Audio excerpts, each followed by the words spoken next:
గారిని దేవుడు దర్శించి 2 సార్లు ఆ దర్శనం ద్వారా స్వరమెత్తి మాట్లాడి, నీకు ఒక కుమారుని ఇస్తా ఉన్నాను, ఏలియా యాహానుల వంటి ఆత్మ కలిగిన కుమారుని ఇస్తా ఉన్నాను, నా సేవ కొరకు ప్రత్యేకించమని దేవుడు మాట్లాడి, మా నాన్నగారు అటైతే బయటికి వెళ్ళిపో, ఇక్కడ కూర్చోవద్దు, నువ్వు వెళ్ళిపో అంటే నేను మూర్ఖంగా లేచి బయటికి వెళ్ళిపోయి అక్కడ కుర్చీలో కూర్చున్నాను. నాకు షవరింగ్ స్టార్ట్ అయింది.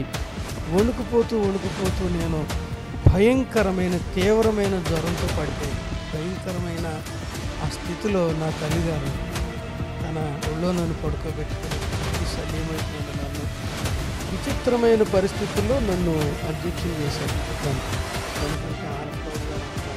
నన్ను టార్గెట్ చేసి గౌరవంగా అసిస్టెంట్ కాలేజీని తప్పించారు. బ్రదర్ ప్రవీణ్ పగడాల గారి యొక్క మృతి చాలా బాధాకరం.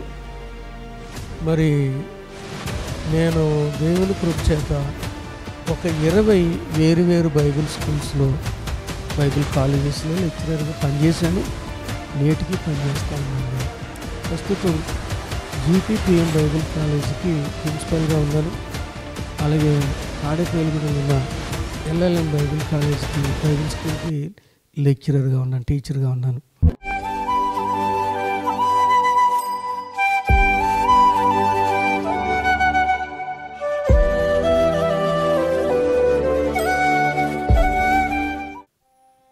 దేవునికి మహిమ కలుగునుగాక. మొదటగా దేవుని రాజ్య సువార్త బృందం ఛానల్ ద్వారా మీ అందరి ముందుకు రావటానికి దేవాది దేవుడు అనుగ్రహించిన కృప విషయమై దేవునికి కృతజ్ఞతాస్తుతులు, వందనాలు తెలియజేస్తూ ఉన్నాను. అదేవిధముగా మరి ఇక ఛానల్ ద్వారా ఈ మాటలు వీక్షిస్తున్న నా స్నేహితులు, దేవుని ప్రజలైన మీ అందరికీ మన ప్రభువును రక్షకుడైన యేసుక్రీస్తు ప్రశస్త ఘనమైన నామమున మీ అందరికీ శుభములు, వందనాలు తెలియజేస్తూ ఉన్నాను. మరి ఇక సమయమున మన ఛానల్ నందు వారి యొక్క జీవిత సాక్ష్యాన్ని మరి పంచుకునటానికి మన మధ్యలో పెద్దలు, దైవజనులు డాక్టర్ ఆర్చ్ బిషప్ మల్లిపూడి హారతుబాబు గారు, తణుకు పట్టణానికే ఆశీర్వాదకరముగా ఉన్నటువంటి చక్కటి దైవజనులు వారు మన మధ్యలో ఉన్నారు. వారు తమ యొక్క జీవిత సాక్ష్యాన్ని, వారి యొక్క జీవితంలో జరిగినటువంటి ప్రతి పరిస్థితిని కూలంకుషంగా దేవుని ప్రజలైనటువంటి మనందరి ముందుకు కూడా వారు తీసుకుని వస్తూ ఉండగా, మనందరం కూడా దేవుని అందలి శ్రద్ధాభక్తులు కలిగి ఈ మాటలు ఆలకిందాం. అందరికీ వందనాలు. ప్రభువైన యేసుక్రీస్తు నామములో మీ అందరికీ శుభాలు తెలియజేస్తూ ఉన్నాను. దేవుని రాజ్య సువార్త బృందం వారి యొక్క ఛానల్ ద్వారా ఈ కార్యక్రమాన్ని వీక్షిస్తున్న ప్రతి ఒక్కొక్కరికి నా శుభాలు. ప్రాముఖ్యంగా దేవుని రాజ్య సువార్త బృందం ఛానల్ వారికి నా వందనాలు తెలియజేస్తూ ఉన్నాను. ముఖ్యంగా మా ప్రియ సహోదరులు సుధాకర్ గారు, వారి బృందానికి మరి ఒక్కసారి నా వందనాలు. ప్రార్థన చేసుకుందామండి. దయగల మా తండ్రి, నీ యొక్క పరిశుద్ధమైన నామమునకు వందనములు, స్తోత్రములు చెల్లించుకుంటూ ఉన్నాము స్వామి. నీ దాసుడు సుధాకర్ గారిని మీరు రక్షించుకొని, ప్రత్యేకించుకొని, హృదయంలో భారం పెట్టి మీరు వాడుకొనుచున్న విధానాన్ని బట్టి నీకు స్తుతులు, స్తోత్రాలు చెల్లించుకుంటూ ఉన్నాం. ముఖ్యంగా దేవుని రాజ్య సువార్త బృందం ద్వారా నాయన చక్కని ఛానల్ ఏర్పాటు చేశారు. అలాగే సువార్త యాత్రలు కూడా చేస్తూ ఉన్నారు. అందుని బట్టి నీకు స్తుతులు. ఈ ఛానల్ ద్వారా ఈ దీనదాసుని నాయన సాక్ష్యమును పంచుకోవాలని వారు కోరి ఉంటుండగా, సాక్ష్యమును నేను పంచుకుంటూ ఉంటుండగా నీ సన్నిధి మాతో ఉంచండి. ఇది వీక్షించిన, వినిన అనేక మంది ఆశీర్వదించబడటానికి ఈ దీనుని సాక్ష్యమును ఒక ప్రయోజనకరమైన సాధనంగా వాడుకొనమని, తోడైండమని, కృప చూపించమని క్రీస్తు యేసు అతి పరిశుద్ధమైన నామమున మిక్కిలి వినయంతో బ్రతిమాలుకుని వేడుకొనుచు ఉన్నాము తండ్రి. ఆమేన్. అయ్యగారు, మరి మన యొక్క దేవుని రాజ్య సువార్త బృందం ఛానల్లో మీ యొక్క సాక్ష్యాన్ని పంచుకునటానికి మరి ముందుకు వచ్చారు. అదేవిధంగా మీరు మాకు ఇచ్చినటువంటి సమయాన్ని బట్టి దేవుని నామాన్ని మహిమపరుస్తున్నాను, మీకు వందనాలు తెలియజేస్తున్నానండి. ఇక సమయంలో మరి కొన్ని ప్రశ్నల ద్వారా మనం కార్యక్రమానికి వెళదామండి. అయ్యగారు మరి తెలియచేయండి, మొదటగా మీ కుటుంబ నేపథ్యం గురించి తెలియచేయండి. మీ యొక్క బాల్యం, మీ యవ్వన దశ ఏ విధంగా సాగింది, అదేవిధంగా మీ యొక్క స్టడీ, మీ యొక్క విద్య, అదేవిధంగా ఈ యొక్క తరఫీదులన్నీ కూడా ఏ విధంగా సాగాయి, ఆ విషయాలు మన ఛానల్ తెలియచేయగలరు. నేను భక్తి కలిగిన క్రైస్తవ కుటుంబంలో పుట్టాను. నా తల్లిదండ్రులు డాక్టర్ మల్లిపూడి అగస్టిన్ గారు, అలాగే శ్రీమతి మేరీమణి అగస్టిన్ గారు. వారిద్దరూ కూడా చాలా భక్తి కలిగిన యథార్థవంతులైన ప్రార్థన పరులు. మా కుటుంబ నేపథ్యం చూస్తే కనుక 1872వ సంవత్సరంలో జీడిఎం ప్రారంభించబడినప్పుడు మరి మిషనరీసు వీరభద్రపురం వచ్చి దేవుని వాక్యాన్ని బోధించినప్పుడు మా ముత్తాత తండ్రి మొట్టమొదటిగా ప్రభువుని నమ్ముకున్నారు. ఆయన పేరు మల్లిపూడి పేతురు. ఆయన తర్వాత కాలంలో వీరభద్రపురం సంఘ పరిచర్యను బాధ్యత వహించి ఆ జీడిఎం సంఘ ప్రారంభకులుగా మరి ఆ మొట్టమొదటి పరిచర్యను కొనసాగించిన వారుగా వారు ఉన్నారు. వీరభద్రపురంలో ఇంచుమించు 100 అన్య కుటుంబాల నుంచి నిజదేవుని తెలుసుకొని ప్రభువుని అంగీకరించి దేవుని సేవించడం ఆరంభించారు. మరి వారి మనవడైన నా తండ్రి గారు మల్లిపూడి అగస్టిన్ గారు లోకరీత్యా చూస్తే ఆయన పోస్టల్ డిపార్ట్మెంట్లో మంచి ఉద్యోగం చేసేవారు. రిటైర్ అయ్యే సమయానికి ఆయన హెడ్ పోస్ట్ మాస్టర్గా రిటైర్ అయ్యారు. ఆయన ఒక ప్రక్క ఉద్యోగం చేస్తూ దేవుని కొరకు బహు నమ్మకంగా సాగిన వ్యక్తి. ఆయన వీరభద్రపురంలో జీడిఎం సంఘంలో పుట్టి పెరిగిన ఉద్యోగరీత్యా భీమవరం వెళ్ళినప్పుడు భీమవరంలో చిన్నపేటలో ఉన్న లేమెన్స్ ఇవాంజలికల్ ఫెలోషిప్ వారు నివాసం ఉంటున్న ఇంటికి సమీపంలో ఆ మందిరం ఉండటం వల్ల మా అమ్మగారు మరి స్వతహాగా భక్తి కలిగిన స్త్రీ కాబట్టి మా నాన్నగారిని ప్రేరేపించి దేవుని మందిరానికి నడిపిస్తూ ఉండేది. అప్పుడు మా నాన్నగారు ఈ లోక సంబంధమైన అలవాట్లన్నిటితో అపవిత్రంగానే జీవిస్తూ ఉండేవారు. నా తల్లి అయితే నా తండ్రి రక్షణ కొరకు భారం కలిగి ఉపవాసం ఉండి ప్రార్థన చేసి ఆయనను దేవుని మందిరానికి laymen's evangelical fellowship church Bhimavaram చిన్నపేటలో ఉన్న ఆ మందిరానికి నడిపిస్తూ ఉండేది. అక్కడ మద్దిరాల అహరోను గారని ఒక గొప్ప దైవజనులు, ఆయన వాక్యం ద్వారా ఆయన పరిచర్య ద్వారా నా తండ్రి గారు రక్షించబడ్డారు. 59లో ఆయన ప్రభువుని అంగీకరించారు. అప్పటి నుండి ఆయన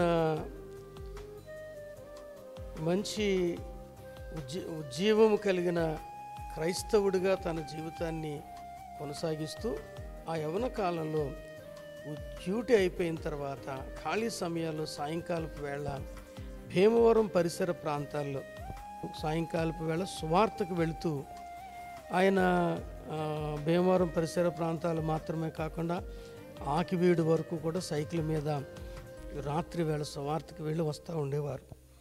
ఆ తర్వాత ఆయన ఈ ప్రాంతానికి బదిలీ అయిన తర్వాత తిరిగి మరలా సొంత గ్రామానికి వారు రావటం, అక్కడ జీడిఎం సంఘంలో చాలా యాక్టివ్గా ఉండటం జరిగింది. అలాంటి ఒక భక్తి కలిగిన మరి ప్రార్థనకు, యథార్థతకు, పరిశుద్ధతకు, దేవుని వాక్యానికి ప్రాధాన్యత ఇచ్చే కుటుంబంలో నేను పుట్టాను.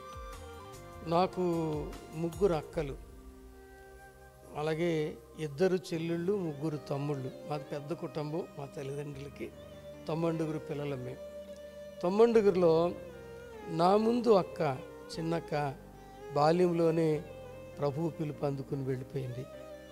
నా ముందు అక్క బాల్యంలోనే ప్రభువు పిలుపు అందుకుని వెళ్ళిపోయింది. ఆమెను పోగొట్టుకున్న దుఃఖంలో నా తల్లిదండ్రులు చాలా నలిగిపోతూ ఒక చిన్న బిడ్డను పోగొట్టుకున్నామని ఏడుస్తూ వారి దుఃఖంలో ఉంటుండగా ప్రార్థన చేస్తూ ఉంటుండగా నా తల్లిగారిని దేవుడు దర్శించి 2 సార్లు ఆ దర్శనం ద్వారా స్వరమెత్తి మాట్లాడి నీకు ఒక కుమారుని ఇస్తా ఉన్నాను, ఏలియా యాహానులు వంటి ఆత్మ కలిగిన కుమారుని ఇస్తా ఉన్నాను, నా సేవ కొరకు ప్రత్యేకించమని దేవుడు మాట్లాడి ఆ తర్వాత దేవుడు నన్ను వారికి ఇచ్చాడు. కాబట్టి నేను కుమారులలో జ్యేష్ఠుడను మా తల్లిదండ్రులకు. ఆ రీతిగా నేను గర్భస్థ శిశువుగా ఉంటుండగానే దేవుడు చేసిన వాగ్దానమును బట్టి నా తల్లిదండ్రులు నన్ను దేవుని సేవకు కడుపులోనే సమర్పించారు. మా అమ్మగారు చెప్తూ ఉండేవారు. విచిత్రం ఏంటంటే నేను మా అమ్మగారి గర్భంలో ఉంటుండగా 4వ నెల నుండే 3వ నెల ముగిసే సమయం నుండే మా అమ్మగారికి హై బీపీ, ఆల్బిమన్, మరి ఈ రీతిగా చాలా అనారోగ్యకరమైన పరిస్థితులు రావటం వల్ల అప్పుడు డాక్టర్ గారు నూనె తినవద్దు, ఉప్పు తినవద్దు, కారం తినవద్దు, ఇవేమీ తినవద్దని చాలా రెస్ట్రిక్టెడ్గా మా అమ్మగారిని చూశారు. 6వ నెల వచ్చేసరికి ఇక మా అమ్మగారు ఆరోగ్య పరిస్థితి బాగోకపోతే తణుకు గవర్నమెంట్ హాస్పిటల్లోనే 6వ నెల నుండి పురుడు వచ్చే వరకు ఆసుపత్రిలోనే మా అమ్మగారు ఉన్నారు. ఉప్పు లేకుండా, నూనె లేకుండా, కారం లేకుండా, మరి ఎక్కువ సందర్భాల్లో చప్పిడి చపాతి తింటూ 6వ నెల నుంచి నన్ను నా తల్లి నా గర్భాన్ని పెంచింది. అది మా అమ్మగారు చాలాసార్లు నాకు చెప్తూ ఉండేవారు. చెప్పి నా కొరకు ప్రార్థన చేసి నువ్వు ప్రత్యేకంగా పుట్టిన బిడ్డనైనా నువ్వు దేవుని కొరకు బలంగా ఉండాలి, నమ్మకంగా ఉండాలని నా యవ్వన కాలంలో బాల్యంలో పదే మా తండ్రి గారు మా తల్లి గారు చెబుతూ ఉండేవారు. అయితే మే నెల మొదటి వారంలో 9 నెలలు నిండిపోయిన తర్వాత మా అమ్మగారికి ఆరోగ్యం క్షీణించడం ప్రారంభమైంది. అది 1964వ సంవత్సరం. డాక్టర్ గారు మరి వచ్చి పరిశీలన చేసి, అమ్మ నీకు ఆపరేషన్ చేసి శిశువుని తీసేయాలి, ఆపరేషన్ చేస్తే నువ్వు బ్రతకవు, ఆపరేషన్ చేయకపోతే ఇద్దరు బ్రతకరు, ఏదో ఒకటి నిర్ణయం చేయాలి, కాబట్టి 8వ తారీఖున నేను ఆపరేషన్ చేస్తానని హాస్పిటల్లో ఆ చార్ట్ మీద రాసేసి వెళ్ళిపోయింది డాక్టర్ అమ్మగారు. మా అమ్మగారు మే నెల మొదటి రోజు నుండి ఏడుస్తూ లెక్క పెట్టుకుంటూ ఇంకా 5 రోజులు ఉంది, ఇంకా 4 రోజులు ఉంది, ఇంకా 3 రోజులు ఉంది, ఇంకా 2 రోజులే ఉందని బెంగపెట్టుకుని ఇక ఎప్పుడైతే రోజులు దగ్గరకు వస్తున్నాయో నాకు పెద్ద ఆపరేషన్ చేస్తారా, దేవుడు ఒక కుమారుని ఇస్తానన్నాడు, ఏలియా యాహానుల వంటి ఆత్మ కలిగిన పౌరుషం కలిగిన కుమారుని దేవుని పరిచయ కొరకు ఇస్తానన్నాడు, ఏమిటి నేను ఎన్ని పరీక్షలు గురైనని ఏడుస్తూ మరి మే నెల 6వ తారీఖున తణుకు గవర్నమెంట్ హాస్పిటల్లో నా తల్లి నిండు చూలాలు మోకాళ్ళ మీద ప్రార్థనలో గడిపిందట. ఆమె ఆ రీతిగా ఏడుస్తూ మోకాళ్ళ మీద ప్రార్థన చేస్తూ ఉంటే అక్కడున్న మిగిలిన పేషెంట్స్ చాలా ఆశ్చర్యపోయి ఏమైంది ఈమెకి అని విచిత్రంగా చూశారని అక్కడ మా అమ్మగారు సహకారంగా ఉన్న ఒక మామగారు పదే మా అమ్మగారికి చెప్పారంట. ఏడ్చి ప్రార్థన చేసి, దేవా నాకు సుఖప్రసవాన్ని దయచేయడు నాయన, కుమారుని దయచేస్తానని చెప్పావు కదని ఏడ్చారు. రోజు సాయంకాలం వరకు ఆమె పడుకుంది. విచిత్రం ఏంటంటే మే 7వ తారీఖున తెల్లవారుజామున ఏ విధమైన మరి ఎక్కువ నొప్పులు లేకుండా, ఎక్కువ అవస్థ లేకుండా తేలిగ్గా ఉదయకాలం 5 గంటలకే నేను పుట్టడం జరిగిందట. మరి 5 గంటలకు పుడితే అప్పుడు తుడుస్తానికి వచ్చిన ఒక స్కావెంజర్ ఆమె నా బొడ్డు కోసిందని మా అమ్మగారు చెప్తారు. మా అమ్మగారు ఇంకేం చెప్తారంటే ఆమెకు స్వల్పంగా కడుపు నొప్పి ప్రారంభమైనప్పుడు మంచం మీద ఉంటుండగా ఆమె అన్కాన్షియస్ అయిందని, ఆమె అన్కాన్షియస్ అయినప్పుడు ఒక దర్శనం వచ్చిందని, ఆ దర్శనం వచ్చి ఉంటుండగా ఆమె ఆ దర్శనంలో తన మంచం చుట్టూ దేవుని దూతలు నిలువబడి పాటలు పాడుతూ ఉంటుండగా ఆ దర్శనంలోనే నా తల్లి వారితో కలిసి ఆ పాట పాడుతూ ఉంటుండగా ఆకాశమునకు పరలోకానికి ఎక్కుతూ దిగుచున్న దేవదూతలు ఆ మహామహిమను అనుభవిస్తూ ఉంటుండగా ఈ లోకంలో నేను మామూలుగా పుట్టేశానట. అంత తేలికగా దేవుడు ప్రసవం దయచేయటానికి ఆ దర్శనాన్ని ఇచ్చి మా అమ్మగారికి అలా సహాయం చేశాడు. ఏ విధమైన జాగ్రత్తలు తీసుకోకపోయినా దేవుడు ఆరోగ్యకరమైన బిడ్డని ఇచ్చాడని అమ్మగారు చెప్తారు. ఆ తర్వాత ఉదయం 7:30, 8 గంటలకు డాక్టర్ అమ్మగారు వచ్చి నా బుగ్గ మీద ఇలా కొట్టి, ఒరే చప్పిడిగా చెప్పకుండా పుట్టేవేంట్రా అన్నారట. ఆ రీతిగా విచిత్రంగా నా పుట్టుక జరిగింది. అప్పటి నుండి నా బాల్యం అంతా భక్తిలో చాలా క్రమమైన పద్ధతిలో పెరిగాం. మా ఇంటిలో ఉదయకాలము కుటుంబ ప్రార్థన, సాయంకాలము కుటుంబ ప్రార్థన ఖచ్చితంగా ఉండేది. ఆ కుటుంబ ప్రార్థనలో ఖచ్చితంగా కుటుంబ సభ్యులందరూ పాలు పొందాల్సిందే.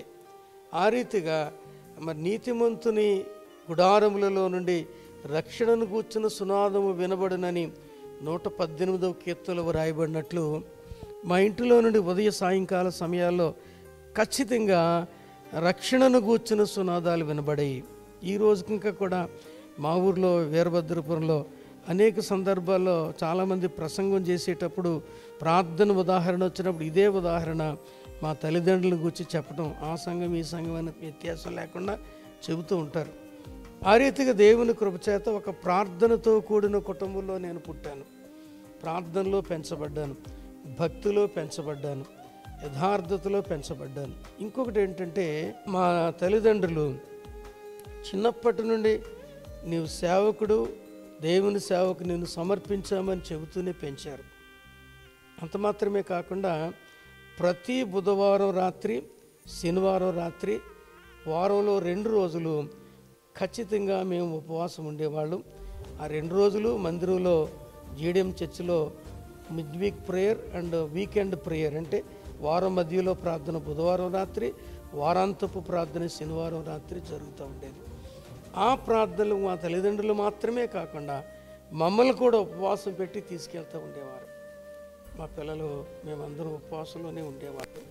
అంత మాత్రమే కాదు, ప్రతి ఆదివారం బైబిల్లో నుండి ఒక అధ్యాయాన్ని అప్పచెప్పాలి. అప్పచెప్పకపోతే ఊరుకునేవాళ్ళు కాదు. మా తల్లిదండ్రులు ఎంత విచిత్రంగా మమ్మల్ని శిక్షించేవారంటే, నువ్వు అప్పచెప్పలేదంటే నీకు సఫర్ అనేవారు. చిన్నప్పుడు మాకు తెలియదు సఫర్ అంటే ఏంటో తెలియదు. ఇప్పుడైతే సఫర్ అంటే బాధ, వేదన అని తెలుసు, కానీ అప్పుడు సఫర్ అంటే ఏంటో అనుకునేవాళ్ళు. కానీ సఫర్ అంటే మా అమ్మగారు వాళ్ళ ఉద్దేశాలు ఏంటంటే, వారు నిర్దేశించిన అధ్యాయమో లేక అధ్యాయంలో ఒక భాగమో అప్పచెప్పకపోతే మా పిల్లలందరూ, అప్పటికి 6 పిల్లలు ఉండేవాళ్ళు, 6 పిల్లలలో నేను చెప్పలేదనుకో 5గురిని వరుసగా కూర్చోబెట్టి ఆదివారం మీటింగ్ అయిన తర్వాత భోజనం పెట్టి వారు ఎదురుగుండా నేను లేకపోతే ఇంకెవరైనా మా ఇంట్లో చెప్పకపోతే భోజనం లేకుండా లొట్టలు వేసుకుంటూ కూర్చొని చూడాలి. తద్వారా బుద్ధి వచ్చి వచ్చే వారం అయిన తర్వాత అయినా నేర్చుకోకుండా ఉండరనే భావంతో అంత కఠినంగా ఆ రోజులో మమ్మల్ని పెంచడం జరిగింది మా తల్లిదండ్రులు. అది సింపుల్గా నా పుట్టుక, నా కుటుంబ నేపథ్యం, నా తల్లిదండ్రులు, నా బాల్యం అన్నమాట. గారు తెలియజేయండి, మరి మీ యొక్క స్టడీ ఏ విధంగా సాగిందండి? మీరు ఎంతవరకు విద్యను అభ్యసించారు? నా స్టడీ చెప్పాలంటే నేను వీరభద్రపురంలో 1 నుండి 3వ తరగతి వరకు చదివాను. నేను ఎలిమెంటరీ జీడిఎం స్కూల్, ఇప్పుడు అదేమో ఎలిమెంటరీ స్కూల్ అయింది, అప్పుడు జీడిఎం స్కూల్ అనేవారు, చదివాను. 4వ తరగతి నుండి 7వ తరగతి వరకు ఉండ్రాజవరం, మా నాన్నగారు అక్కడికి ట్రాన్స్ఫర్ అయ్యారు సబ్ పోస్ట్ మాస్టర్గా. 4వ తరగతి నుంచి 7వ తరగతి వరకు ఉండ్రాజవరంలో చదివాను. 4-5 ఎలిమెంటరీ స్కూలు, 6-7 మరి ఎంవిఎన్పిహెచ్ స్కూల్లో చదివాను. ఆ చదువుతున్నప్పుడు మరి నేను కొంచెం అలరగా ఉండేవాడిని. మా తల్లిదండ్రుల మాట వినకుండా మేమేమో ఊరు మధ్యలో పోస్ట్ ఆఫీస్ ఉంటుంది కాబట్టి పోస్ట్ ఆఫీస్లోనే పోస్ట్ మాస్టర్ నివాసం ఉండాలి, వారికి పార్సనేజ్ ఇల్లు ఉండేది. నేనేమో ఆడుకుంటానికి చాలా దూరం వెళ్ళిపోయి చాలా ఆడుకుంటూ అల్లరిచిల్లరగా ఉండేవాడిని. ఆ దినాల్లో ఎక్కడున్నా మా తల్లిదండ్రులు మందిరానికి క్రమంగా వెళ్ళేవారు. ఉండ్రాజవరంలో మేము ఉంటుండగా ఉండ్రాజవరం జీడిఎం సంఘానికి మేము క్రమంగా వెళ్తూ ఉండేవాళ్ళం. 3వ తరగతిలోనే మా నాన్నగారికి, మరి మా చిన్నాన్నగారు అనుకుంటా, ఆయన ఒక హార్మోనియం ఇచ్చారు. హార్మోనియం ఇస్తే అది నేను నా 3వ తరగతిలోనే నేర్చుకున్నాను నేను. కాబట్టి నా 4వ తరగతి నుండే ఆ హార్మోనియం పట్టుకెళ్ళి జీడియం చర్చిలో వాయిస్తూ ఉండేవాడిని. వాయిస్తూ పాటలు పాడుతూ చిన్నప్పటి నుంచి హార్మోనియం వాయిస్తూ ఉండేవాడిని. అల్లరి కూడా అదే రీతిగా చేసేవాడిని. 5వ తరగతి నుండి ప్రసంగం చేస్తుంటే ఖచ్చితంగా మధ్యలో రెఫరెన్స్లు చాలా స్పీడ్గా తీసి చదవటం నేను అలవాటు చేసుకున్నాను. అలా చేస్తూ ఉండేవాడిని. అయితే 8వ తరగతికి వచ్చేసరికి మేము మండపాక ట్రాన్స్ఫర్ అయ్యాం. మండపాక పోస్ట్ మాస్టర్గా సబ్ పోస్ట్ మాస్టర్గా మా నాన్నగారు ట్రాన్స్ఫర్ అయ్యారు. అయితే అదే సమయంలో 7వ తరగతి సెలవుల టైంలో వీరభద్రపురం సభలకి నర్సాపురం నుండి మరి బోలా అజరయ్య గారని అప్పుడు machine high school head master గారు ఆయన వాక్యం చెప్పడానికి వచ్చారు. వాక్యం చెప్పడానికి వచ్చినప్పుడు మాకు జేఎస్సి హోమ్ ఉంది, జెహోవా షామా చిల్డ్రన్ హోమ్ ఉంది. మా చిల్డ్రన్ హోమ్లో పిల్లలు చదివితే చదువు అబ్బుద్ది, క్రమశిక్షణ వస్తుంది, భక్తిలో పెంచుతాం, జాగ్రత్తగా పెంచుతాం అని పదే ఆయన ఉన్న 2 రోజులు చెప్పటం వల్ల మా నాన్నగారు ప్రేరేపించబడి ఇక్కడుంటే వీడు సేవకుడు అయ్యేలా లేడు, అక్కడికి వెళ్ళినా సేవ చేస్తాడేమో అని ఆశతో, అందుకొరకు తరబీదు పొందుతాడేమో అని ఆశతో నన్ను Narsapuram Jehovah Shama children home పంపించారు 8వ తరగతిలో. 8వ తరగతి 9వ తరగతి అక్కడే చదివాను నేను. మరి నర్సాపూర్ మిషన్ హై స్కూల్లో. అలాగే 10వ తరగతి జాయిన్ అయినంతే నర్సాపూర్ మిషన్ హై స్కూల్లో. అప్పుడు దేవుడు నా జీవితంలో అద్భుతం చేశాడు. చిన్నప్పటి నుంచి భక్తిగా పెరిగాను కాబట్టి నన్ను పోస్ట్ మాస్టర్ కొడుకును కాబట్టి మా అయ్యగారు అజరీ గారు చాలా బాగా ప్రేమగా చూసేవారు, గౌరవంగా చూసేవారు. ప్రతి ఆదివారం సాయంకాలం మా హాస్టల్లో జరిగే ప్రార్థనలో పాటలు పాడటం, కంఠత వాక్యాలు చెప్పటం చెప్తూ ఉండేవాడిని. ఒకసారి అనుకోని రీతిగా నా 13వ ఏట ఏమైందంటే అజరీ గారు రాలేదు. మా వార్డెన్ గారు అన్నారు, రే హరత్ నువ్వు చెప్పరా వాక్యం అన్నారు. నాకేం చెప్పాలో తెలియదు కానీ కీర్తనల గ్రంథంలో ఒక అధ్యాయం తీసుకొని కొమ్ము ఎత్తకుడి ఎత్తుగా కొమ్ము ఎత్తకుడి అనే మాట తీసుకొని ప్రసంగం చేశాను నేను నా 13వ ఏట. అది నా తల్లిదండ్రుల ప్రార్థనకు జవాబు. ఎందుకంటే బాల్యము నుండి నా తల్లిదండ్రులు వారొక భక్తుని జీవిత చరిత్ర చదివి ఆయన బాలబోధకుడిగా అయ్యాడని చదివి నా నిమిత్తం కూడా నా కుమారుని బాలబోధకునిగా చేయండి అని ప్రార్థన చేస్తూ ఉండేవారు. వారి ప్రార్థన ఆ రీతిగా నెరవేరింది. 10వ తరగతికి వచ్చేసరికి నేను తణుకు జడ్పీ హై స్కూల్కి వచ్చేసాను. ఎందుకంటే అక్కడ ఉంటుండగా కొంచెం సిక్ అయ్యాను, అందువల్ల తణుకు జడ్పీ హై స్కూల్కి వచ్చేసాను. అయితే నేను హాస్టల్లో ఉంటుండగా దేవుని దయ వల్ల నేను కొంచెం యవన కాలపు అలవాట్లు కొద్దిగా ఉన్నా కానీ భక్తి భయం ఉండేది. అప్పుడు పైపుల చెరువు అని ఒకటి నిర్మాణంలో ఉండేది. అది నిర్మానుష్యమైన ప్రశాంతమైన ఒక చోటు. సాయంకాలం అక్కడికి నేను నా తోటి విద్యార్థుల్ని హాస్టల్ మేట్స్ని తీసుకుని వెళ్ళి అక్కడ ప్రార్థన చేస్తూ వాళ్ళకి వాక్యం చెప్తూ గడిపేవాడిని. అందులో నాకు పెరవల్లో మెరుపో డేవిడ్ బాబు గారని ఒక మంచి సేవకులు ఉన్నారు, నా ప్రియమైన స్నేహితుడు. ఆయన పదే నాకు అప్పుడప్పుడు జ్ఞాపకం చేస్తాడు, రే హారత్ నీవు ఆ రోజుల్లో ఆ పైపుల చెరువు దగ్గర తీసుకెళ్ళి ప్రార్థన చేయిస్తూ వాక్యం చెప్తూ ఉండేవాడురా, ఎంత భక్తిరా అప్పుడు నీకు, మేమందరం నీకు కూడా అప్పుడు ప్రార్థనకు వస్తూ ఉండేవాళ్ళమని నా స్నేహితుడు డేవిడ్ బాబు గారు అంటూ ఉండు. ఆయనలా కాదు చాలామంది స్నేహితులు ఆ రోజుల్లో నేను ఆ పైపుల చెరువు దగ్గరికి వెళ్ళి సాయంకాలం పూట చేయించిన ప్రార్థనలు జ్ఞాపకం చేసుకుంటూ ఉంటారు. ఆ తర్వాత తణుకు ఎప్పుడైతే నేను షిఫ్ట్ అయ్యానో చదువుకి పూర్తిగా నేను మారిపోయాను. చాలా అల్లరిగా యవన కాలపు అలవాట్లన్నీ మరి గొడవలకు కొట్లాట్లకు ముందుంటూ చాలా అల్లరిగా తయారైపోయాను నేను.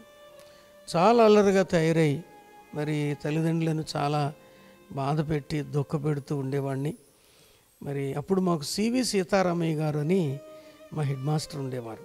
నేను ఎంత అల్లరంటే ఆఖరు సెషన్లో జాయిన్ అయ్యి లేటుగా వచ్చాను కాబట్టి చివరి రూము మాది.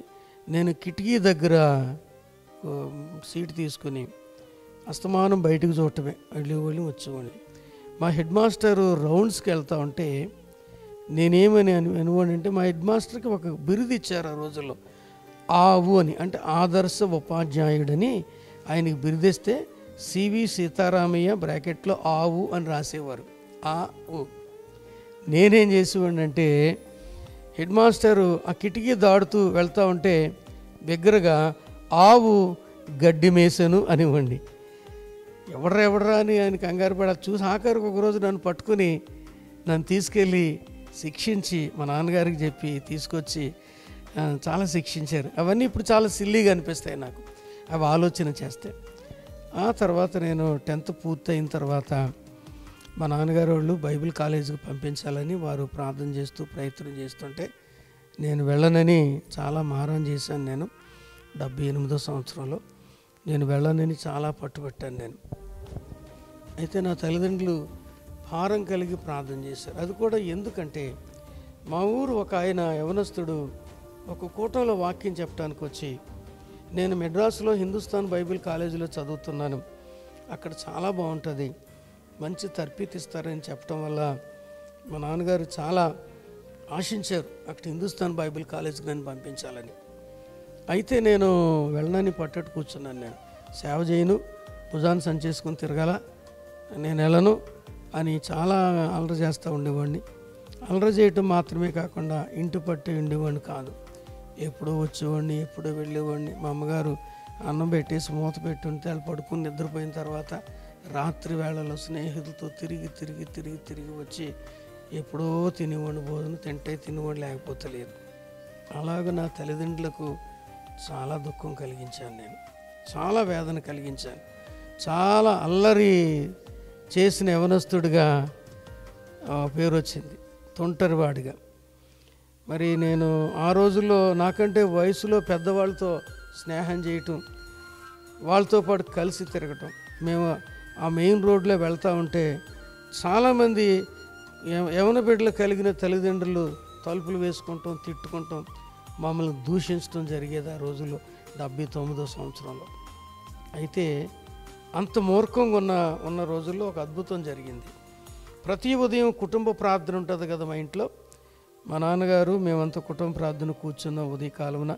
నేను తలుపుకి జారబడి కూర్చున్నాను. నేను బనియన్ లేకుండా షర్ట్ లేకుండా కూర్చున్నాను. మా తండ్రి గారు అన్నారు, పెద్దబాబు బనియన్ వేసుకొని కూర్చోరా, షర్ట్ వేసుకొని కూర్చో, అలా బోడి వంటతో కూర్చోకూడదు దేవుని సన్నిధిలో ప్రార్థనలో అంటే. పర్వాలేదు నాన్నగారు అని నేను సముదాయించడానికి ప్రయత్నం చేశాను. ఆ రోజు ఒక అద్భుతం జరిగింది. నేను జారబడి ఉన్న ఆ తలుపుకే పైన ఉందరా ఆ బనియన్ వేసుకో పెద్దబాబు అని మా నాన్నగారు చెప్తే నేను వేసుకోను అని కఠినంగా చెప్పాను. మళ్ళీ ఇంకోసారి చెప్పారా, వేసుకో అన్నారు మా నాన్నగారు. నేను వేసుకోను అన్నాను. ఎప్పుడైతే ఆ మాట అన్నానో మా నాన్నగారు అటైతే బయటికి వెళ్ళిపో, ఇక్కడ కూర్చోవద్దు నువ్వు, వెళ్ళిపో అంటే నేను మూర్ఖంగా లేచి బయటికి వెళ్ళిపోయి అక్కడ కుర్చీలో కూర్చున్నాను.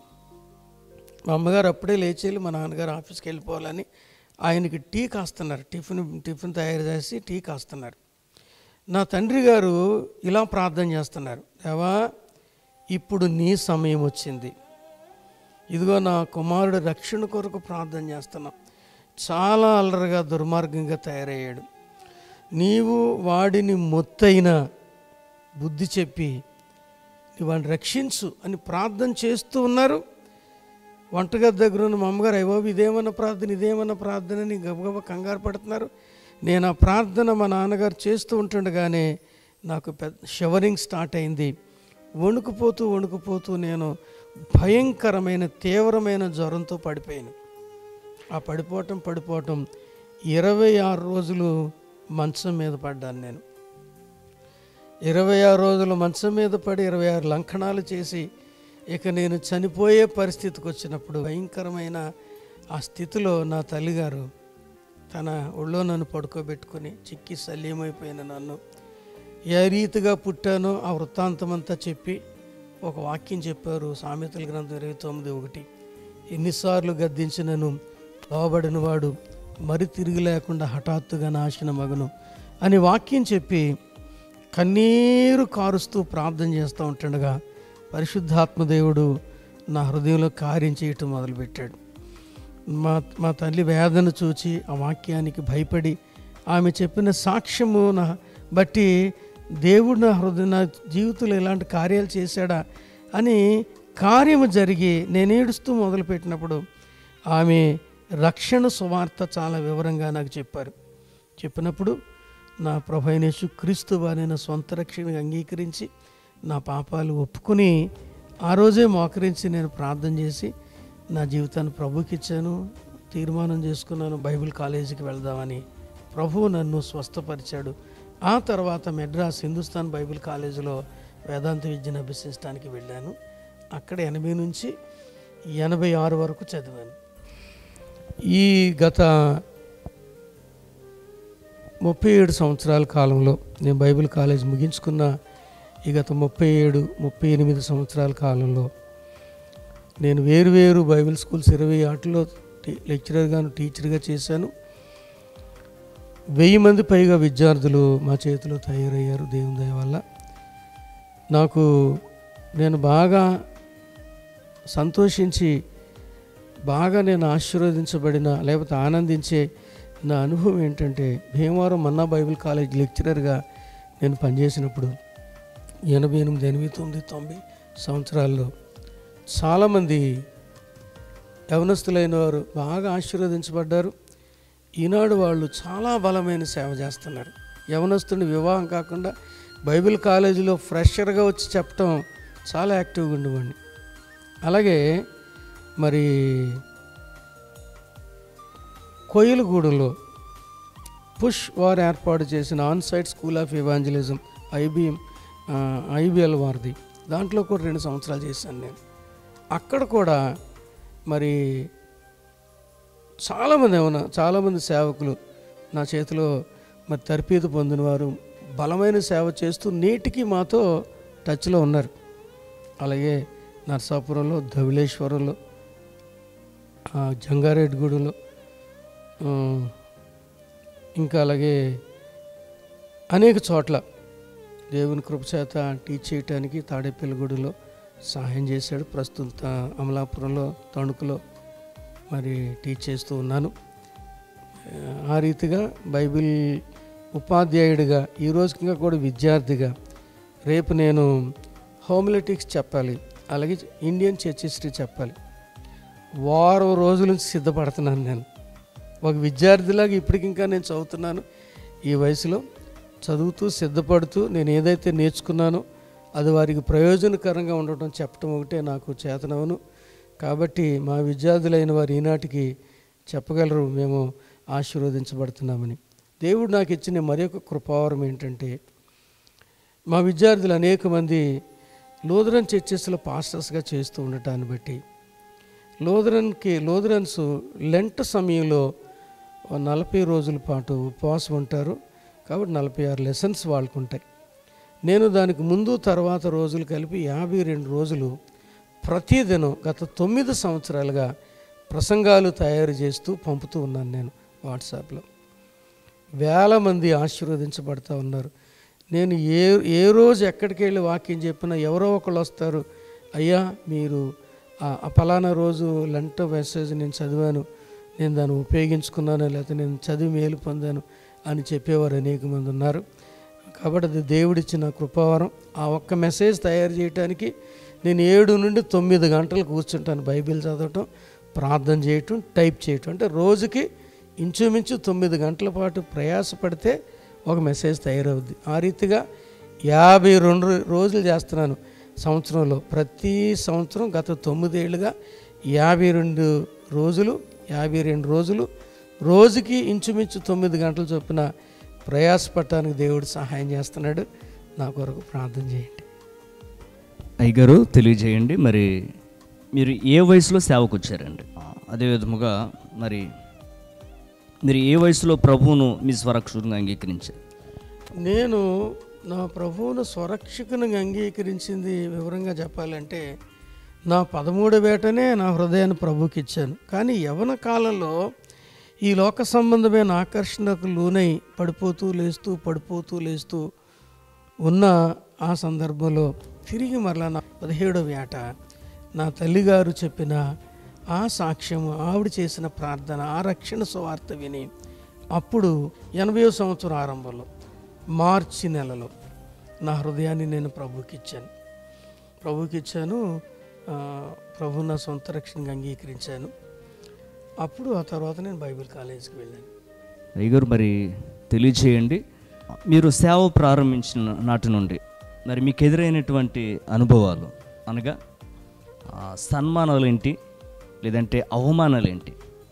అదేవిధంగా సేవలో సాగుతూ ఉండగా మరి మనకు సహకారులుగా కొంతమంది చేరువవుతారు. ఆ విధంగా మీ స్నేహితులుగా మీకు చేరువైన వారిలో ఎవరైనా మిమ్మల్ని మోసం చేసినటువంటి పరిస్థితులు ఉన్నాయా? అనగా మనం కొంతమంది మీద ఆధారపడినట్లయితే, లేదంటే వారు మనకు సహకారంగా ఉంటారని సేవలు భావించినట్లయితే, కొన్ని సందర్భాలలో మరి మనల్ని మధ్యలో విడిచిపెట్టి వెళ్ళిపోయిన వారుగా, లేదంటే మనం నమ్మిన సందర్భాలలో మనల్ని మోసం చేసేవారుగా, ఈ పరిస్థితులు తెలియచేయండి. ఇంతకుముందు ప్రశ్నలో మీరు అడిగారు ఏంటంటే, మీరు సేవ ఎప్పుడు ప్రారంభించని అడిగారు. నేను దానికి జవాబు చెప్పలేదు. నేను సేవ ఎప్పుడు ప్రారంభించాననే దానికి నేను మొట్టమొదట నా ప్రసంగం నా 13వ ఏట చేశాను. ఇప్పుడు నాకు 62వ సంవత్సరం. అంటే గత 48 సంవత్సరాలుగా సువార్త ప్రకటనలో నేను ఉన్నాను, వాక్యం బోధించడంలో. హాస్టల్లో ఉన్నప్పుడు ఆ మొదటిసారి ఎప్పుడైతే ప్రసంగం చేశానో ఆ తర్వాత వచ్చే వరకు దేవుని వాక్యాన్ని బోధిస్తూనే ఉన్నాను. ఆ తర్వాత ఆ సంఘాల్లో బోధించాను, వీధి సువార్తల్లో బోధించాను. ఆ తర్వాత 80లో బైబిల్ కాలేజీకి వెళ్ళాను. అక్కడ కూడా వాక్యం చెబుతూనే ఉన్నాను. నేను బైబిల్ కాలేజ్ చదివేటప్పుడు దేవుని కృపచేత దేవుడు నాకు ఇచ్చిన భాగ్యం ఏంటంటే, నా యొక్క 3rd ఇయర్లో నేను హెచ్ టీమ్ లీడర్గా, హెచ్ టీమ్, దాన్నే సైకిల్ టీమ్ అని కూడా అంటారు, మరొక పేరు చర్చ్ ప్లాంటింగ్ టీం అంటారు. దానికి లీడర్గా నా 3rd ఇయర్లోనే అయ్యాను. ఆ టీం యొక్క ప్రత్యేకత ఏంటంటే, మాకు 25 సైకిళ్ళు ఉంటాయి. ఆ 25 సైకిళ్ళు మాకు ఇస్తారు. అందులో మా కాలేజీలో ఉన్న స్టూడెంట్స్ని ABCDEFGHగా గ్రూపులు విభజిస్తారు. అందులో హెచ్ టీం ఇది మాది, ఇవాంజలికల్ టీం. అది మాకు ఇచ్చే అవకాశం ఏంటంటే, మా 15-20 మంది ఎంతమందో మా సభ్యులు ఉండేవారు మా టీంలో. వారిని తీసుకుని సైకిల్ వేసుకుని మెడ్రాస్ మహానగరం అంతా తిరుగుతూ సువార్త పత్రికలు పంచిపెడుతూ సువార్త చేయొచ్చు. లేదా వారంలో 2 సార్లు వ్యాన్ తీసుకుని, మిగిలిన వాళ్ళంతా సువార్తకి వెళ్ళాలంటే వ్యాన్ తీసుకున్నప్పుడు లెక్చరర్ కూడా వెళ్ళేవారు. మా హెచ్ టీంకున్న గొప్ప భాగ్యం, నాకు ఇచ్చిన భాగ్యం అంటే లెక్చరర్ రావక్కర్లేదు. నేనే నాయకుడిగా మా టీం మెంబర్స్ని తీసుకుని, కొంతమంది గర్ల్స్ని తీసుకుని సువార్తకి వెళ్తూ ఉండేవాళ్ళు. ఆ రీతిగా ఆ దినాల్లో మేము చేసిన సువార్త పరిచర్యకు ఫలితంగా 35 సంఘాలు ఏర్పాటు చేయబడ్డాయి దేవుని కృపచేత. అలాగే అక్కడున్న అయినావరంలో, విల్లివాకంలో, వెపేరిలో, తర్వాత ఓల్డ్ వాషర్మన్పేటలో, తర్వాత ఈ సెయింట్ థామస్ మౌంట్ దగ్గర, ఈ అన్ని చోట్ల కూడా తెలుగు వారి మధ్య, తెలుగు సంఘాల్లో నేను చాలా బలంగా దేవుడు నన్ను వాడుకున్నాడు వాక్యం చెప్పడానికి. అలాగే సండే స్కూల్ పరిచర్య చేయటానికి, వీటన్నిటికి కూడా దేవుడు వాడుకున్నాడు ఆ దినాల్లో. ఆ రీతిగా దేవుడు బలంగా వాడుకుని నడిపిస్తూ ఉండేవాడు దేవుని కృపచేత. అలాగే నా సేవ కొనసాగుతూ ఉంది. నేను 86లో వేదాంత విద్యను ముగించి నేను ఇక్కడికి వచ్చాను. 86లో గ్రాడ్యుయేట్నై నేను వచ్చేసాను. వచ్చేసిన తర్వాత 86 నుండి ఇక్కడ తణుకులో ఈ స్థలమందు సేవ 88 ఏప్రిల్ 10వ తారీఖున ప్రారంభించాం. అప్పటికి ఇది న్యూ కాలనీ, కొత్త కాలనీ. మొత్తం ఈ కాలనీ అంతటిలో ఒక 20 మంది కూడా ఉండేవారు కాదు, 20 ఫ్యామిలీస్ కూడా ఉండేవారు కాదు. అయితే దేవుడు నన్ను ఇక్కడికి పంపించాడు. దానికి ఒక చిన్న కథ ఉంది. ఏంటంటే, నేను 80, 81, 82 2 సంవత్సరాలు నేను బైబిల్ కాలేజీ చదివిన తర్వాత ఆ 2వ సంవత్సరంలో నేను సిక్ అయ్యాను. మరలా మొదట్లో సిక్ అయ్యాను, అలాగే సిక్ అయ్యాను. ఆ సిక్ అయినప్పుడు నేను అటెండెన్స్ కోల్పోవటం వల్ల వాళ్ళు ఏం చేశారంటే 1 ఇయర్ రెస్ట్ తీసుకుని ఆరోగ్యం తెచ్చుకుని రమ్మని నాకు చెప్పడం వల్ల నేను 83వ సంవత్సరంలో నేను ఇక్కడే ఉన్నాను. ఇక్కడే ఉన్నప్పుడు మా నాన్నగారు వెంకట్రాయపురం పోస్ట్ ఆఫీస్లో సబ్ పోస్ట్ మాస్టర్గా పనిచేసేవారు. మా నాన్నగారికి వర్క్ లోడ్ ఉండటం వల్ల నేను ఈ లెటర్స్ సార్టింగ్ విషయంలో, రిజిస్టర్ లెటర్స్ రాసుకోవటంలో వీటన్నిటి వర్క్ సహాయం చేస్తూ ఉండేవాడిని. ఆ దినాల్లో మా నాన్నగారు కొంతమంది సేవకులకు కొంత సహాయం చేస్తూ ఉండేవారు. అలాగే మా నాన్నగారి దగ్గర కొంత సేవకులు వస్తూ ఉండేవారు. అందులో భాగంగా ఒక పాస్టర్ గారు మా నాన్నగారి దగ్గరికి రెగ్యులర్గా విజిటర్గా వస్తూ ఉండేవారు. ఆయన మంచి భక్తి కలిగిన పాస్టర్. ఆయన చెవటంలో సేవ చేస్తూ ఉండేవారు. ఇప్పుడు కూడా అక్కడే చేస్తున్నారు. ఆయన పేరు జాషువా నతానియల్ గారు. ఆయన వచ్చినప్పుడు మా నాన్నగారి దగ్గరికి వచ్చి మాట్లాడుతూ, ఏమన్నా కొత్త క్లర్క్ని వేశారా అని అడిగారు. నేను పలానా తెలియదు. అప్పుడు మా నాన్నగారు అన్నారు, కొత్త క్లర్క్ కాదు, మా అబ్బాయి, పెద్ద అబ్బాయి. మరి ఏం చేస్తున్నాడు బాబు అని అడిగితే, ఇలాగా బైబిల్ కాలేజీ చదువుతున్నాడు, సిక్ అవటం వాళ్ళ ఇంటికాడు ఉన్నాడని చెప్తే ఆయన అన్నాడు, అటైతే మా చర్చిలో లక్షవారం నాడు వాక్యం చెప్పడానికి పంపించండి అని అడిగారు. అది 83వ సంవత్సరం. అడిగినప్పుడు నేను లక్షవారం రాత్రి వాక్యం చెప్పడానికి వెళ్ళాను. నాకు ఇంకా గుర్తే నేను ఏ వాక్యం చెప్పానో 83లో. అది లోతు, నీ లోతు ఎంత అని వాక్యం చెప్పాను. ఆయన బాగా నచ్చింది ఆ ప్రసంగం. బాగా నచ్చి, భరత్బాబు గారు మీరు ఆదివారం రండి అన్నారు. అలాగే ఆదివారం లక్షవారం వెళుతూ, శనివారం రాత్రి కూడా వెళుతూ వాక్యం చెప్తూ ఉంటుండగా 1-2 నెలలకి ఆయన సిక్ అయ్యారు. ఆయన సిక్ అయ్యి మరి ఆయనకు కొంచెం తీవ్రమైన బలహీనత గురైనప్పుడు ఆయన అండర్ మెడికేషన్లో ఉన్నారు. ఆ మెడికేషన్ ప్రభావం ఎలాంటిదంటే, ఆ మందు వేసుకుంటే మత్తుగా ఉండేవారు, ఎవరితో మాట్లాడేవారు కాదు, సైలెంట్గా ఉండేవారు. ఆ రీతిగా 9 నెలల నుంచి మించు ఆయన ఆ రీతిగానే మెడికేషన్లో ఉండి సిక్ అయి ఉన్న పరిస్థితుల్లో చివట ఆ కల్వరి చర్చ్ బాధ్యత అంతా దేవుడు నాకు అప్పగించాడు. ఆ చర్చి బాధ్యత అంతా చూడటం మొదలుపెట్టాను. నేను వెళ్ళేసరికి కొద్దిమంది ఉండేవారు. ఎవరో కుర్రోడు వచ్చాడు, యవనస్తుడు వచ్చాడు, బాగా చెప్తున్నాడు అని ప్రోత్సహించబడి నేను ఆ సంవత్సరం పూర్తయ్యేసరికి 50 నుండి 60 మంది విశ్వాసులు మరి చేర్చబడటం జరిగింది దేవుని దయ వల్ల. ఆ రీతిగా సంఘం విస్తరించబడింది. ఆ రోజుల్లో ఈ హౌసింగ్ బోర్డు కాలనీ లేదు. హౌసింగ్ బోర్డు ఇదంతా కూడా పొలాలు. నేను అటువైపుని తీసుకుని ఆ రోడ్లో, అప్పుడు హైవే చాలా చిన్నది, హైవే కాదు, మామూలు రోడ్డు, అది చిన్న రోడ్డు. ఆ రోడ్డు మీద సైకిల్ మీద వస్తూ ఉంటే నాకు కూడా విల్సన్ అని ఒక కుర్రోడు నాకు కూడా వచ్చేవాడు. ఆ కుర్రోడు సైకిల్ తొక్కుతూ ఉండేవాడు. నేను వెనకాల కూర్చొని వస్తా. సరిగ్గా మా ఈ రోడ్డు తిన్నగా, ఈ వెనకాల రోడ్డు ఉంటుంది, ఈ రోడ్డు తిన్నగా ఆగేవాళ్ళు కాలు సాగు తీసుకుంటానికి. ఆగినప్పుడు నేను వాడితో అనేవాడు, ఒరే తమ్ముడా, ఇవన్నీ నాకు ఇల్లు కనపడుతున్నాయిరా, ఇదంతా కాలనీలు అయిపోతాయి, ఇల్లు అయిపోతాయిరా, నేను బైబిల్ కాలేజీ పూర్తి చేసిన తర్వాత ఇక్కడికే సేవకు వస్తాను అనేవాడిని.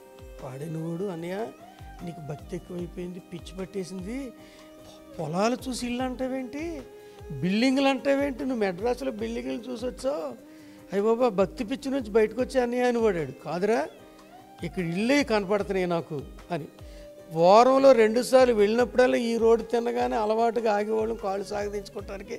ఆ 5 నిమిషాల టైంలో వాడితో ఇదే చెప్పండి, ఇల్లు కనపడుతున్నాయరా, ఇక్కడికే సేవకు వస్తానరా, దేవుడు నన్ను ఇక్కడికి వెళ్ళమంటున్నాడు అని చెప్తా ఉంటే వాడు వేళకోళ్ళం బట్టివాడు, నవ్వేవాడు, ప్రార్థన చేస్తూ ఉండేవాడు. ఏంటైనా ఇల్లు కనపడుతున్నాయి, పొలాలు చూస్తుంటే ఇల్లు కనపడుతున్నాయి, ప్రార్థన చేస్తూ ఉంటుండగా నేను తిరిగి బైబిల్ కాలేజీకి వెళ్ళే సమయం వచ్చేసరికి ఏప్రిల్ నెల ఆ టయానికి దైవజనులు మరి ఎవరు మన జాషువా నతానియల్ గారు పూర్ణ ఆరోగ్యవంతులయ్యారు.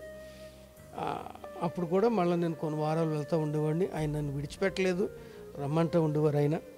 కాబట్టి అప్పుడు ఒక ఆదివారం నేను వెళ్తూ ఉంటే ఇక్కడ ఆగేసరికి ఈ పొలమంతట్లో ఇంతంత కర్రలు గుచ్చబడి ఉన్నాయి.